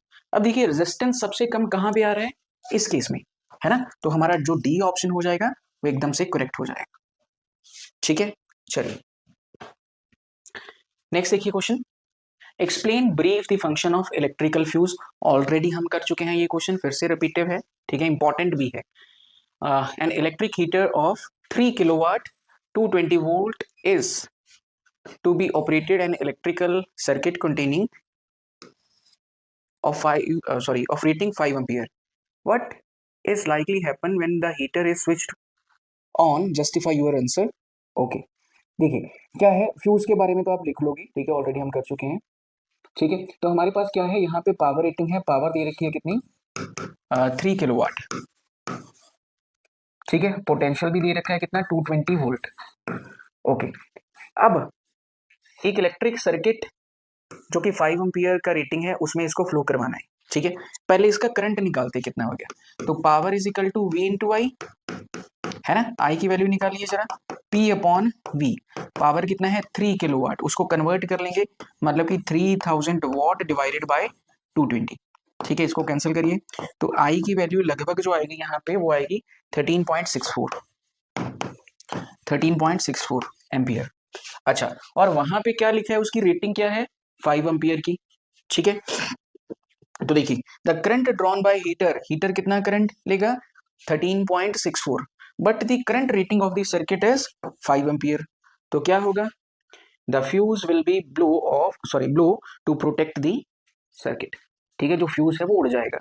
अगर 5 एम्पियर की जगह पे हम 13.64 एम्पियर ड्रॉन कर रहे हैं तो फ्यूज क्या होएगा, उड़ जाएगा। ठीक है, और सर्किट को बचा लेगा। चलिए सबसे पहले आते हैं state Ohm's law. Ohm's law क्या कहता था, at constant condition such as temperature, at fixed condition such as temperature, कि अगर टेम्परेचर कांस्टेंट है ना तो उस टाइम जो पोटेंशियल है वो डायरेक्टली प्रोपोर्शनल होगा किसके, करंट के। V is directly proportional to I and V is equal to RI। ठीक है, ये तो था ओम्स लॉ। साथ में इनका एक ग्राफ भी था यहाँ पे V एंड I का। ठीक है, वो एक स्ट्रेट लाइन था। जब टेम्परेचर कांस्टेंट नहीं रहता तब ये ग्राफ भी चेंज हो जाता है, ऐसे हो जाता है कुछ इस तरह से। ठीक है, चलिए उसके बाद क्या लिखा है, write the formula for the equivalence resistance parallel combination of 3 resistors. ठीक है, पैरेलल कॉम्बिनेशन ये हो गया हमारा फर्स्ट पार्ट का, ए का फर्स्ट पार्ट जो हम कर रहे हैं। अच्छा, उसके बाद उन्होंने बोला है कि पैरेलल का फॉर्मूला लिख दीजिए। फॉर्मूला क्या होता है, 1/R1 plus 1/R2 plus 1/R3। ठीक है, तो ये फॉर्मूला होना चाहिए पैरेलल के लिए जब 3 रेजिस्टर्स हमने पैरेलल में अटैच किए। ठीक है, बी पार्ट पे आ जाइए। तो बी पार्ट पे क्या लिखा है, find the resistance of the following network of the resistors. ये वाले रेजिस्टर्स हैं, इनका टोटल रेजिस्टेंस फाइंड करना है। देखिए ये दोनों पैरेलल में है तो पहले इनको सॉल्व कर लो। ठीक है, पैरेलल में फॉर्मूला क्या होता है हमारे पास, 1/RP, तो वो किसके इक्वल आ जाएगा, 1/R प्लस 1/R। ठीक है, इनको सॉल्व करिए, R और ऊपर कितना आ जाएगा, 2 आ जाएगा। ठीक है, और RP की वैल्यू क्या आ जाएगी हमारे पास, R/2। ठीक है, इतनी बात, ये किसकी वैल्यू आई, इन दोनों को सॉल्व करके कितना आ गया हमारे पास, R/2। अब ये जो है ये सीरीज के साथ है, उनके साथ अटैच है ना, इनको सॉल्व करके एक रेजिस्टेंस आ गया हमारे पास ये वाला, और दूसरा एक और यहाँ पे कनेक्टेड है, वो क्या है, R का। तो क्या होएगा फिर, R मतलब टोटल निकाल रहे हैं हम, ये वाला रेजिस्टर मतलब, चलिए पहले वो लिख देते हैं, R प्लस ये वाला R/2। ठीक है, तो इनको ऐड कर लो, ये कितना आ जाएगा, 3R/2। तो यही हमारा आंसर होगा। ठीक है, बहुत ही सिंपल सा क्वेश्चन है। चलिए नेक्स्ट क्वेश्चन पे आ जाइए। Consider the following combination of resistors, the combination having equivalent resistance of 1 ohm is. अच्छा, ये हमें कुछ कॉम्बिनेशन दे रखे हैं, इनमें कहते हैं बताइए कि 1 ओम कब बनेगा। ठीक है, ओके, ये दोनों पैरेलल में है। ठीक है, तो पैरेलल में क्या होगा, 1/2 प्लस 1/2 ऐड करेंगे तो 1 बनेगा, बिल्कुल बनेगा। चलिए, तो एक ऑप्शन तो है ही हमारे पास, ये वाली तो होगी ही होगी। चलिए दूसरी पे आ जाइए, क्या यहाँ पे 1 बनेगा, कैलकुलेट करिए जल्दी से, 1/3 प्लस 1/3 प्लस 1/3 है ना, एलसीएम लिया कितना आ गया, 3 आ गया, ऊपर भी 3 आ गया, यहाँ पे भी 1 बन जाएगा। ठीक है, तो यहाँ पे तो 1 बन रहा, सॉरी यहाँ पे थोड़ी सी, हाँ यहाँ पे 1 बन गया, यहाँ पे भी 1 बन जाएगा। ठीक है, उस वाले कॉम्बिनेशन पे आते हैं जरा, ये कितना हो जाएगा, 1/6 प्लस 1/6 है ना, नीचे 6 आ गया, ऊपर कितना आ गया, 2, ये था 1/RP, और RP क्या आएगा, 3 आ जाएगा। ठीक है, यहाँ पे नहीं बना, यहाँ पे हाफ है ना, हाफ मतलब 2 + 2 4 हो जाएगा ये, 1/RP इक्वल्स टू 1/2 प्लस 1/2, 2 ऊपर चला जाएगा, तो ये क्या बनेगा, RP equals to 1/RP equals to 2/1 plus 2/1। ठीक है, ये बन गया 4। तो 1/RP क्या बने, सॉरी RP क्या बनेगा, 1/4। अच्छा, तो किन किन केसेस पे बना, फर्स्ट एंड सेकंड पे बना, तो third option will be correct. ठीक है, ये 2 केसेस में फटाफट कैलकुलेशन करनी है एग्जाम में। ठीक है, अगर वीडियो पसंद आ रही होगी तो अपना लाइक का बटन दबाइए और कमेंट करिए अच्छा सा कुछ। नेक्स्ट देखिए, an electric iron of resistance 20 ohm draws a current of 5 ampere. The heat develop in the iron in 30 second.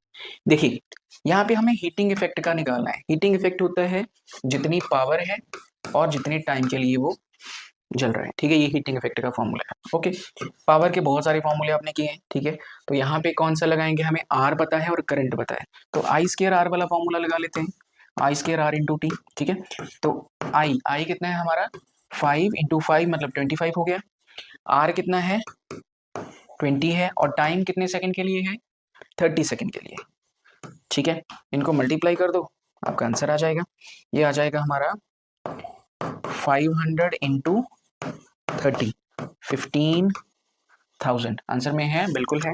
तो 15,000 जूल हमारा क्या आ जाएगा, आंसर आ जाएगा। ठीक है, नेक्स्ट क्वेश्चन देखिए। Two wires A and B of same material having same length and diameter इनका different है, are connected one by one in the circuit. Which one of these two wire will offer more resistance if the flow of the current? Okay, देखिए हमारे पास दो wires हैं ए and B. ठीक है, दोनों wires का मटेरियल सेम है, उनकी लेंथ भी सेम है, ये भी एल ये भी एल। जो डायमीटर है वो डिफरेंट है दोनों का। ठीक है, एक का 2 mm एक का 3 mm। ठीक है, तो इन्होंने पूछा है which one of these wires offer more resistance. अभी हमने 2 मिनट पहले इस तरह का क्वेश्चन किया था कि जो रेजिस्टेंस था वो डायरेक्टली प्रोपोर्शनल था लेंथ के एंड इनवर्सली प्रोपोर्शनल था डायमीटर के स्क्वायर के। अब जिसका डायमीटर ज्यादा होगा वो रेजिस्टेंस क्या करेगा, कम ऑफर करेगा। ऐसे होगा, जिसका डायमीटर ज्यादा होगा वो रेजिस्टेंस कम ऑफर करेगा, है ना। तो डायमीटर किसका ज्यादा है, 0.3 वाले का डायमीटर ज्यादा है, मतलब बी वाली वायर का। तो उन्होंने क्या पूछा है, which one of these two wires offer more resistance to the flow of current, है ना। तो ये जो पहले वाला है इसका डायमीटर कम है तो इसका रेजिस्टेंस क्या होगा, ज्यादा। ठीक है, तो वायर ए का जो डायमीटर है वो कम है, रेजिस्टेंस क्या होगा उसका, ज्यादा होगा। ठीक है, चलिए नेक्स्ट क्वेश्चन देखिए। An electrical source can supply A charge of 500 coulomb if the current drawn by a device is 25 milliampere, find the time in which electric current will be discharged completely। चलिए देखते हैं। तो हमें यहाँ पे charge दे रखा है कितना, 500 कूलम, करंट कितना दे रखा है 25 मिली एम्पियर, मिली को 10⁻³ एम्पियर, ये हो गया। टाइम निकालना है ना, तो बहुत ही सिंपल सा क्वेश्चन है ये। ठीक है, हमने फॉर्मूला पढ़ा था करंट का, it is charge per unit time, तो यही टाइम हमें निकालना है। तो ये क्या हो जाएगा, charge divided by current. Charge कितना है 500 और करंट कितना है 25, 10⁻³ थी, ऊपर चला जाएगा 10⁻³ बन जाएगा। ठीक है, इसको कट करो। ठीक है 20, तो ये आ गया हमारे पास 20। ठीक है, इतने सेकेंड लेगा डिस्चार्ज होने के लिए कंप्लीटली। ठीक है, बहुत सिंपल सा क्वेश्चन है। चलिए नेक्स्ट क्वेश्चन देखिए। ये केस स्टडी बेस्ड क्वेश्चन है। ठीक है, या सोर्स बेस्ड स्टडी भी बोल सकते हैं इसको। ठीक है, तो ये हमें सर्किट दे रखा है, हमें क्या क्या फाइंड करना है, find the value of total resistances between A and B. तो A point and B point के बीच में टोटल रेजिस्टेंस फाइंड करना है। तो फर्स्ट यही है ना, तो ये कितना हो जाएगा 10 एंड 16, तो कितना आ जाएगा ये 26 ओम। सेकेंड पार्ट पे आ जाइए, what is the resistance between points B and C. B and C ये रहा बी एंड सी, और दो रेजिस्टेंस हैं, दोनों पैरेलल में लगे हुए हैं। तो पैरेलल में क्या फॉर्मूला थे 1/8 + 1/8। ठीक है, सॉल्व करेंगे क्या आ जाएगा। ठीक है, और आरपी की वैल्यू यहाँ से हमें निकल के आ जाएगी 4 ओम। ठीक है, तो यहाँ पे आ जाएगा 4 ohm. Calculate the current drawn by the battery when key is closed. ठीक है, तो करंट निकालना है हमें। ठीक है, तो पहले टोटल रेजिस्टेंस चाहिए उसके लिए। तो टोटल रेजिस्टेंस ये वाला और ये वाला मिला के कितना हो गया 26 + 4, ये हो गया हमारे पास 30 ओम। ठीक है, पोटेंशियल 6 है, तो V = RI। तो I की वैल्यू क्या होगी V/R। पोटेंशियल है हमारा 6, ठीक है, और R कितना है 30। कैंसिल करो इसको, तो कितना आ जाएगा ये 1/5, मतलब कि 0.2 एम्पियर। ठीक है, इतना करंट फ्लो होगा इसमें से। ठीक है, चलिए नेक्स्ट देखिए। तो इसमें क्या करना है, इसका टोटल रेजिस्टेंस निकालना है। ठीक है, तो इस तरह के क्वेश्चन देख के आपको पहले तो आप 5 मिनट वेस्ट करोगे, है ना, फिर सॉल्व करना शुरू करोगे। तो ऐसे नहीं करना आपको, सिंपल से एक ट्रिक बताता हूँ आपको क्या करना है। देखिए जरा इसको देखिए, हम क्या कहते थे कि अगर कुछ इस तरह से सर्किट हो तो हम कहते थे सीरीज में है, ये रेजिस्टर का फर्स्ट टर्मिनल होता है ये वाला, और ये सेकेंड टर्मिनल। अगर फर्स्ट आपस में कनेक्टेड हैं एंड सेकेंड आपस में कनेक्टेड हैं, ठीक है, तो अब हम कहते थे कि ये पैरेलल में है, कुछ इस तरह से बोलते थे, है ना। अब जरा ध्यान से देखिए, ये वाले पॉइंट पे ये इनका एक टर्मिनल हो गया, 3 वाले का एक टर्मिनल ये रहा, ये टर्मिनल दूसरा रहा, ठीक है, ओके। अब देखिए जरा, ये 3 ओम वाला है, इसका टर्मिनल 1 ये मान लो और 2 ये मान लो, ठीक है। इसी तरह वाई वाले का 6 ओम वाले का एक टर्मिनल ये रहा, दूसरा टर्मिनल यहाँ पे कनेक्टेड है ना। तो मतलब कि 2 टर्मिनल एक जगह पे कनेक्टेड हैं, और ये वाले 2 टर्मिनल हैं वो भी एक जगह पे कनेक्टेड है। देखिए जरा, यहाँ से एक वायर लगा के इनको अटैच किया गया है, कि मतलब ये सेम ही पॉइंट है। इसका मतलब क्या हुआ, ये वाला और ये वाला ये किसमें है, पैरेलल में है। तो यहाँ पे एक 2 ओम, ठीक है, और ये 3 ओम और ये 6 ओम यहाँ पे आ जाएगा, ये पैरेलल में है, ठीक है। बस इनको सॉल्व करना है, ये आ जाएगा 1/3 प्लस 1/6, एलसीएम ले लीजिए इनका 6, ऊपर आ गया 2 प्लस 1, 3/6 मतलब 1/2, रेसिप्रोकल कर दो, सॉल्व करके कितना आ जाएगा, ये आ जाएगा 2, और ये भी 2, 2 इंटू 4, तो ये हमारा आंसर आ जाएगा, ठीक है। चलिए नेक्स्ट देखिए,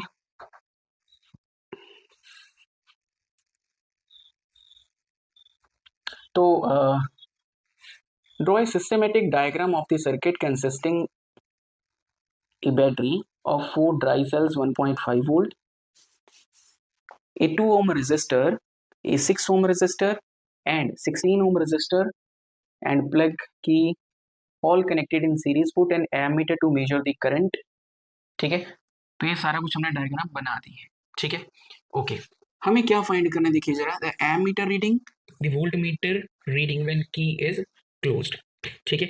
सबसे पहले एमीटर करंट को मेजर करता है, वोल्ट मीटर वोल्टेज को मेजर करता है, ठीक है। तो ओम्स लॉ की हेल्प से, ओम्स लॉ क्या था, V is equal to I R, ठीक है। तो सबसे पहले एमीटर की रीडिंग निकालनी है, I is equal to V upon R। Potential कितना है हमारा, 1.5 वोल्ट की 4 बैटरीज लगी हैं, 4 सेल लगे हैं, तो कितना हो गया 1.5 इंटू 4 हो गया 6, ठीक है। तो 6 डिवाइडेड बाय रेजिस्टेंस, रेजिस्टेंस कितना लगा है टोटल, देखो जरा 24,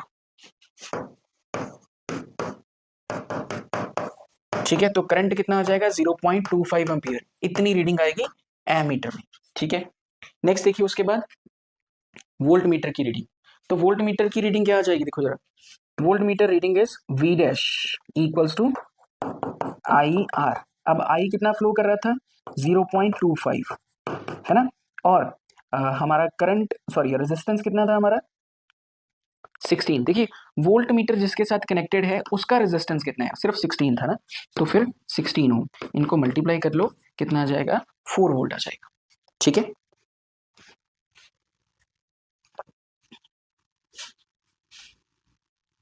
चलिए नेक्स्ट क्वेश्चन देखिए, the expression that relate Q I and T, ठीक है। एक तो ये वाला expression Q and T, formula आपको पता है I is equal to Q upon T, है ना, ये एक एक्सप्रेशन होता है। दूसरा है क्यू वी एंड डब्ल्यू का एक्सप्रेशन, तो पोटेंशियल का फॉर्मूला होता है it is work done per unit charge. ये दोनों फॉर्मूलाज ढूंढ लो कहाँ पे है, वो आपका आंसर होएगा। यहाँ पे क्यू अपॉन टी है, बिल्कुल है, work done per unit charge ये वाला, ये गलत है, ठीक है। यहाँ पे क्यू अपॉन टी और Q equals to V upon W,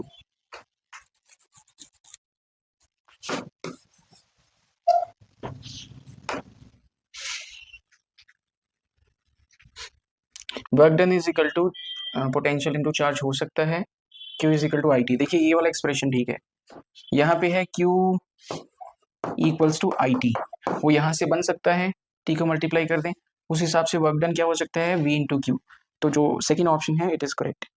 next आ जाइए क्वेश्चन पे, how is electric current related to the potential difference across the terminal of a conductor? Draw the label diagram to verify the relation.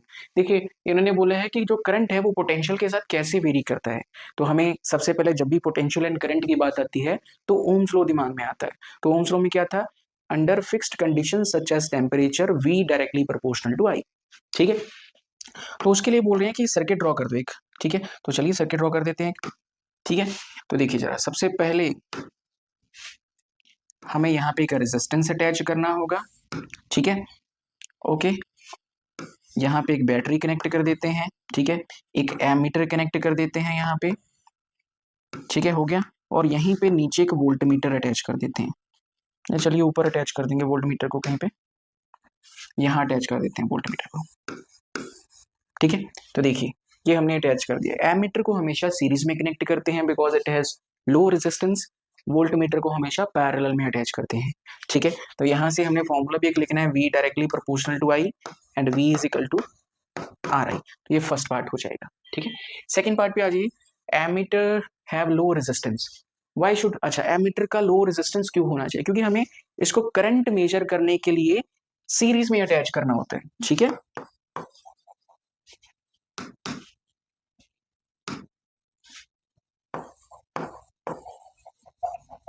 In order to measure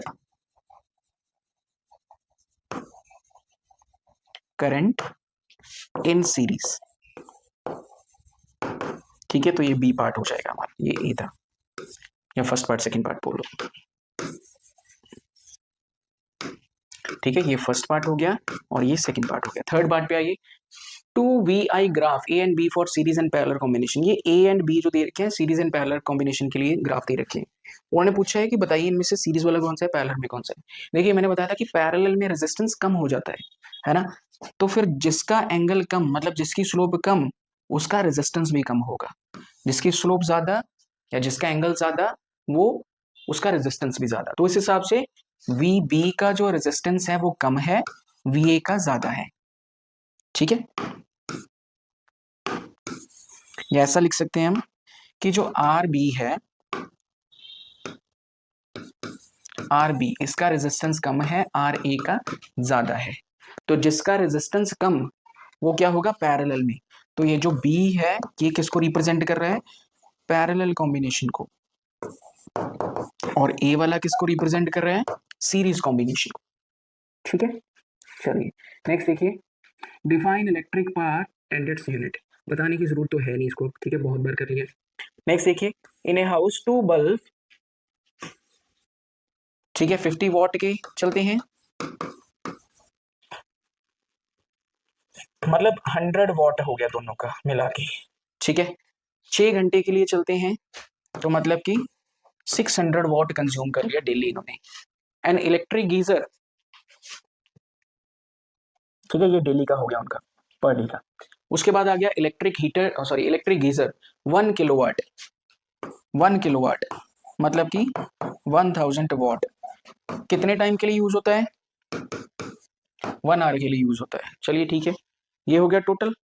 तो ये हो गया इनका total, कितना हो गया फिर ये 1600 वॉट डेली कंज्यूम करते हैं। उन्होंने बोला है कि मंथली कितना कंज्यूम करते हैं, मंथली कंज्यूम करना है 1600 इंटू 30, ठीक है। तो ये कितना आ जाएगा 48,000 वॉट, किलोवाट के हिसाब से 48 किलोवाट, ठीक है। नेक्स्ट देखिए। ए 4 आइडेंटिकल रेजिस्टर्स ऑफ रेजिस्टेंस 8 ओम, पहले सीरीज में कनेक्ट किया गया so as to give an effective resistance RS and then connected in parallel to give the effective resistance of RP। Ratio निकालनी है। तो 4 है हमारे पास, तो सीरीज में हो जाएंगे वो 8 + 8 + 8 + 8, ठीक है। ये कितने हो गए 32। पैरेलल में कितना हो जाएगा ये हो जाएगा, डायरेक्ट कर दूं, चलिए नीचे 8 आ जाएगा, ऊपर कितना आएगा 4 आ जाएगा,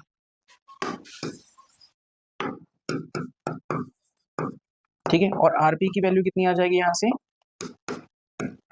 2 आ जाएगी, ठीक है। तो रेशियो निकालनी है हमें RS/RP की। तो RS कितना आया था हमारे पास 32 और ये नीचे, तो ये आ जाएगा 16:1, ठीक है। तो ये डी ऑप्शन हमारा करेक्ट हो जाएगा।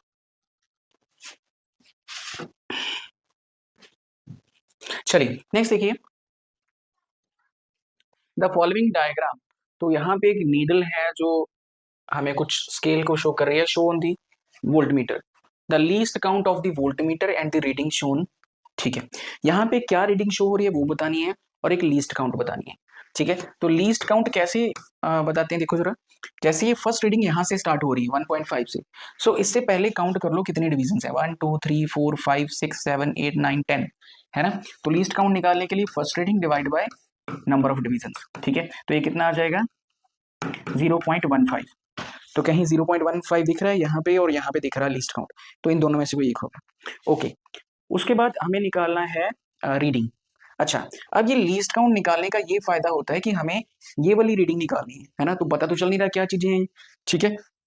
तो देखो ये बस इनको काउंट कर लो, डिविजन्स को कितनी, 1 2 3 4 5 6 7 8 9 10 11 12, तो 12 इंटू हर एक की वैल्यू क्या थी 0.15, ठीक है, तो इन दोनों को मल्टीप्लाई कर लो,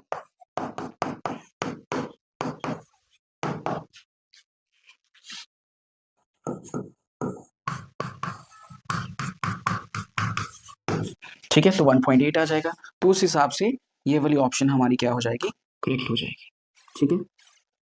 चलिए नेक्स्ट देखिए, स्टेट ओम्स लॉ, डिफाइन 1 ओम, कराने की जरूरत नहीं है। नेक्स्ट देखिए, what is the resistance of a conductor through which current of 0.5 ampere flows when potential difference of कितना 220, ठीक है। हमें निकालना क्या है, रेजिस्टेंस निकालना है, तो simply V is equal to I R, और R कितना होगा V अपॉन आई, V कितना है 2 डिवाइडेड बाय 0.5, कट करो कितना आ गया 4 ओम आ जाएगा, ठीक है। चलिए नेक्स्ट देखिए, in the following figure 3 cylindrical conductors ABC are shown along with their length and area of cross section, ठीक है। If these 3 conductors are made up of same material के बने हुए हैं, मतलब resistivity सेम है, ठीक है, तो RA RB and RC will be their respective resistances, find RA upon RB RA upon RC, ठीक है। चलिए देखिए जरा, तो फर्स्ट वाले कंडक्टर की अगर बात करें, रेजिस्टिविटी सेम है तो रेजिस्टिविटी को छोड़ दो, एरिया ऑफ क्रॉस सेक्शन इसका है ए, है ना, तो फॉर्मूला क्या होता है लेंथ अपॉन ए, यही होता है फॉर्मूला, ठीक है। तो फर्स्ट केस में क्या आएगा एल अपॉन ए आ गया, सेकेंड केस की बात करें अगर, वहां पे क्या आ जाएगा, इसको मैं आर ए कंसिडर कर लेता हूँ, इसको आर बी, सेकेंड केस में रेजिस्टेंस अगर निकालना है वो हो जाएगा एल बाई टू, और एरिया कितना है 2a है, तो मतलब कि आर बी की वैल्यू क्या आई 1/4 एल अपॉन ए, ठीक है। थर्ड केस पे आ जाइए, आर सी, वहां पे एल बाई 2 और एरिया भी है 2a/2, ठीक है, कट कर दो इनको, तो आर सी की वैल्यू क्या आई एल अपॉन ए, ठीक है, ये सॉल्व हो गया। अच्छा, हमें निकालना क्या है R A upon R B, सबसे पहले R A upon R B, तो R A L upon A divided by 1/4 L upon A, ये कैंसिल हो जाएगी, ठीक है, 4 घूम के ऊपर आ जाएगा, तो ये रेशियो कितनी आएगी 4:1। उसके बाद था R A upon R C, ठीक है, यहाँ पे सेम सेम ही है, L upon A L upon A, ठीक है, तो इनकी रेशियो कितनी आ जाएगी 1:1 आ जाएगी, ठीक है। नेक्स्ट देखिए, calculate the 3 equivalent resistance of the following circuit, equivalent निकालना है हमें, ठीक है। तो पहले ये इनको सॉल्व कर लो पहले, ठीक है, ये 10 and 10 20 हो गया, ठीक है, ऊपर 20 नीचे भी 20, ठीक है, ये 20 है नीचे भी 20 आ जाएगा, तो 1/20 प्लस 1/20 कर लो, ठीक है, ये कितना आ जाएगा 20, ऊपर आ गया 2, रेसिप्रोकल कर दो, सॉल्व करके कितना आ गया 10 ओम आ गया, मतलब इस पार्ट की वैल्यू कितनी आ गई हमारी 10 ओम आ गई, तो बस 10 ओम 20 प्लस 20, तो टोटल कितना आ जाएगा 40 ओम आंसर आ जाएगा आपका, ठीक है, एक बार सॉल्व कर लेना। नेक्स्ट देखिए, इनके लिए फॉर्मूला लिखना है हमें सीरीज का और पैरेलल का, इसके लिए क्या फॉर्मूला होना चाहिए, R S equal to R1 plus R2 plus R3, और ये किस में है पैरेलल में है, 1/RP equals to 1/R1 plus 1/R2 plus 1/R3, ठीक है।